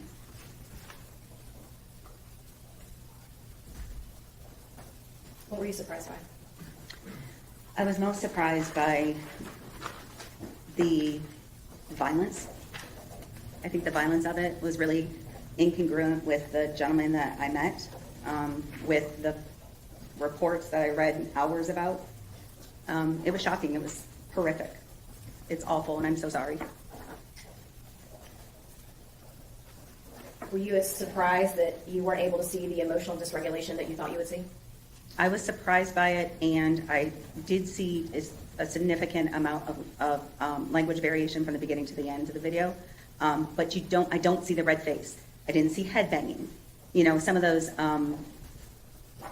sort of stereotypical indications of an autism meltdown were not there. You expected to see a meltdown, and you didn't see it. That's right, ma'am. I didn't see the obvious physical meltdown.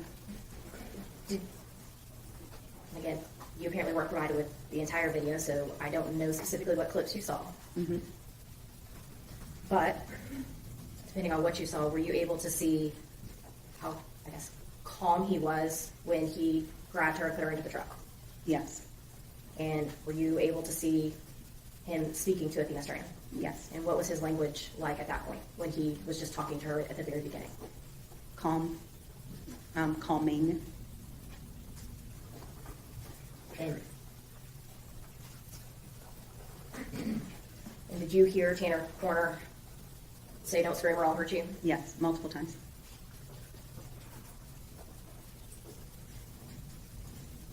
When did the language change? I believe after his attempt to asphyxiate her, but I could be wrong about the chronology of it. At some point, did his language become angry? Hostile, yes. And heard the video. He yelled at her, he told her to shut up, Called her a bitch. multiple profanities. Horrible language, would you agree? Horrific. His language changed when she wouldn't die. Would you agree with that? I would agree with that. He had no empathy that day, did he? In that moment, I don't think he was empathetic to Athena, no. In fact, afterwards, he was seen smoking a cigarette, looking content. Would you agree? I didn't see him smoking a cigarette, I'm sorry. You didn't see that part? No, ma'am. Did you see the part where he was cleaning up? I the did. bin? Yes.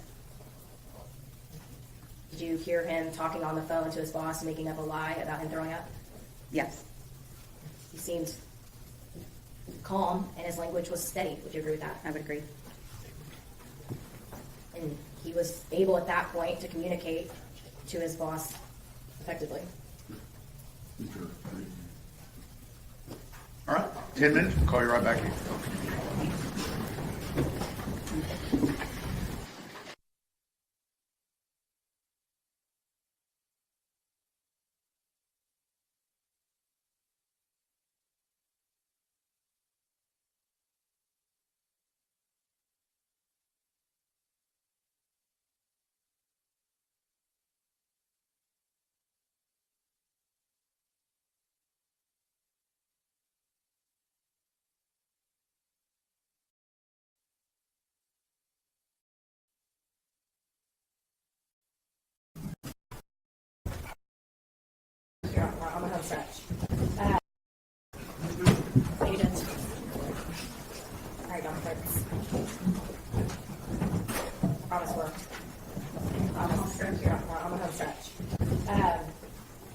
You spoke about the mom talking to him in a jail call, and that the mom had to explain to him why other inmates were looking at him like a monster, and he related it to the son, correct? She related it to the son, correct? Okay. Are you aware that he said if it was my son, he would take care of it himself? That's right. Mhm. Meaning Yes. he would kill the person who did that to his child. That was what I implied from what you said. We talked about triggering events. You apparently didn't watch the whole video. So did you actually see any triggering event? No, ma'am. Okay. So if there was evidence in this case that showed that there was planning and lead up and covering up cameras ahead of time, and there was not a triggering event, would that change anything in your opinion? It would make it even harder to understand Mr. Horner's actions. You were given a hypothetical that said if there was all this stuff going on, right, and there was cocaine use, did you actually see any cocaine use? No, ma'am. In this hypothetical, though, if there was cocaine use by the defendant and he went, I think your words were big reactions to small problems, right? Mm-hmm. In that hypothetical, though, we did not talk about sexual assault. How does sexual assault play into big reactions, small problems? I don't think it does. I'll give you another hypothetical. Mm-hmm. If the defendant, whether he's triggered or not triggered, if Objection, Your Honor, that's an improper hypothetical to use the defendant. It has to be, if she's going to have a hypothetical, it needs to be a proper hypothetical. Rephrase your question. absolutely, Judge, I'm going to give you a hypothetical. If somebody was caught using drugs in jail, and their trigger causes them to, have a big reaction to small problems and turn to violence when they're caught using drugs, and they go to attack an inmate or a guard, that'd be a problem, right? I agree that would be a problem. And that would make that person dangerous, correct? If they had a reaction like that to, and if they had access to use drugs and then have that reaction, yes.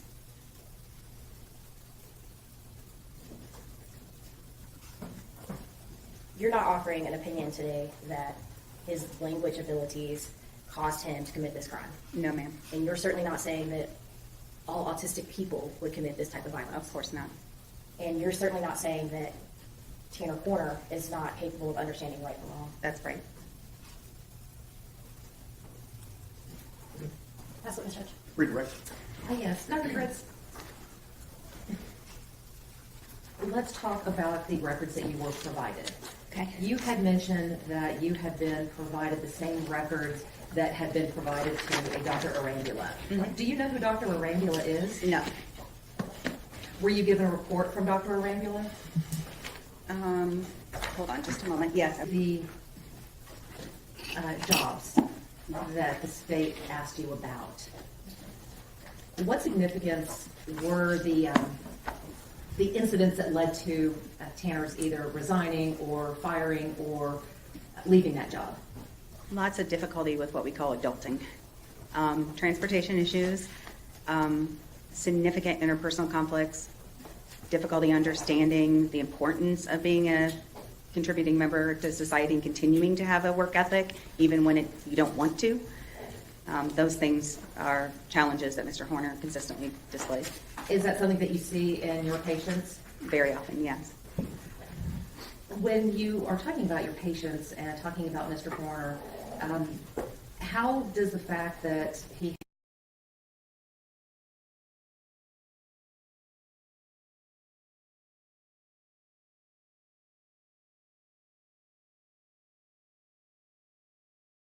has these comorbidities? Well, mental health issues can definitely exacerbate the challenges that we see from being neurodiverse. And I think those are extreme in Mr. Horner's case, along with his social history. The state talked to you about the strengths that were noted in your report. Mm-hmm. When you are looking at a patient or a client, do you focus on the strengths or do you focus on the deficits? The deficits. Why do you focus on the deficits? Because the DSM, it's called the Diagnostic Statistical Manual. It's what we use to give a diagnosis. For that, it's deficit driven.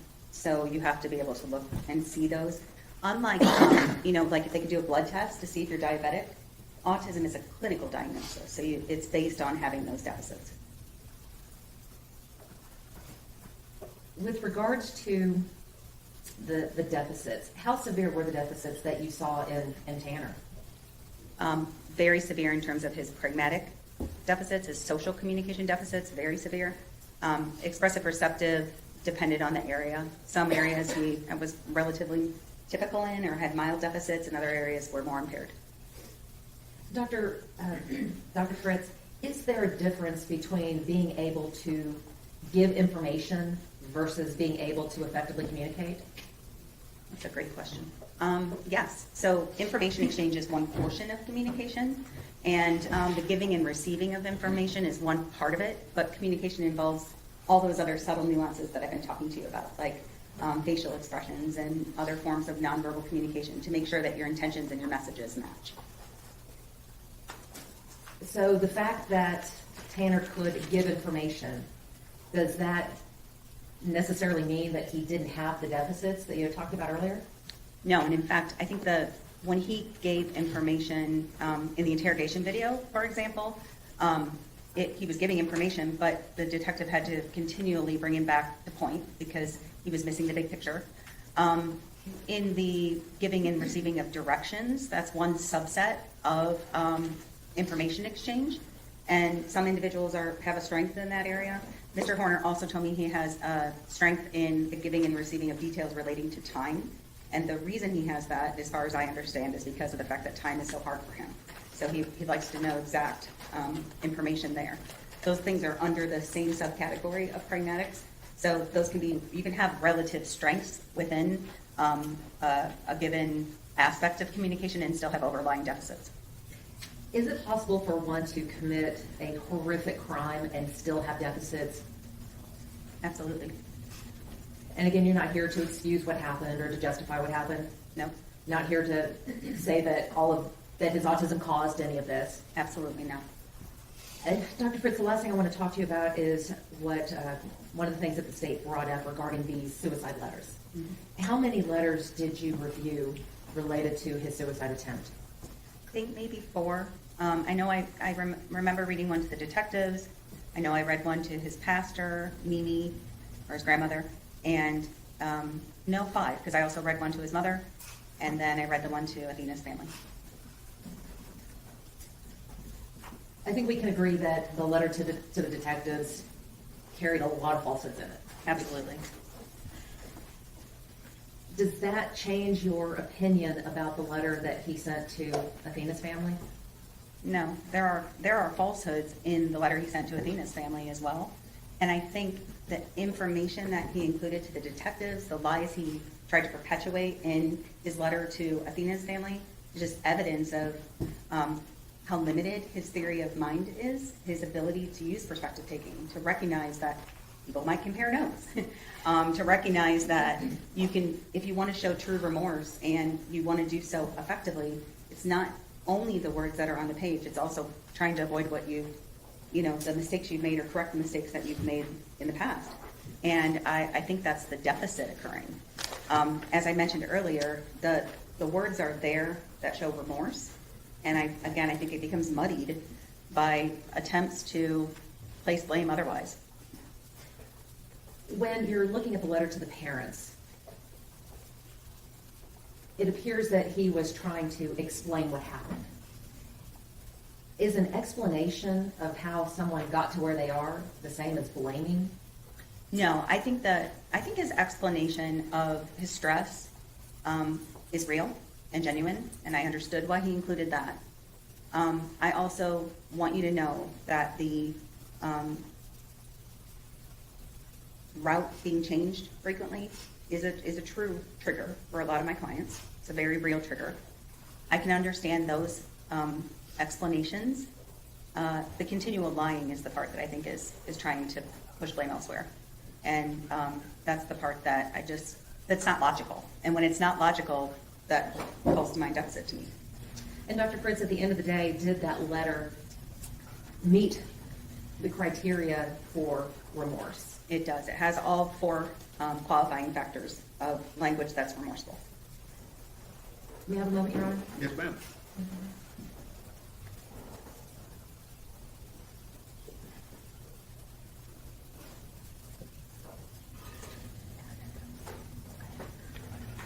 Nothing further, Your Honor. Ms. Dooley? Very, very briefly, Judge. Yes, ma'am. Are you aware that he had the same route the day before? I'm not sure if I knew that in particular. I do know he was on a floater route, so there was some inconsistencies in his route. So his route being changed caused him to potentially kidnap, sexually assault, and murder Athena Strand? No, there's no direct cause and effect here. There's no explaining away his violent act. 100% no. And I can tell you that changes in routine, the lack of structure and predictability are triggers in autism. You stated that what you see is what you get with autistic people. We saw who Tanner was on that video, correct? I think you saw evidence of some horrific things on that video. Nothing further, Judge. Ms. Anderson? Was the person that you saw in that video the same person that you interviewed in the jail? No, ma'am. Nothing further. Ms. Dooley? Nothing further, Judge. Thank you. May this witness be kindly excused. No objection, Your Honor. Any objection? No objections, Judge. Thank you, Doctor. Thank you.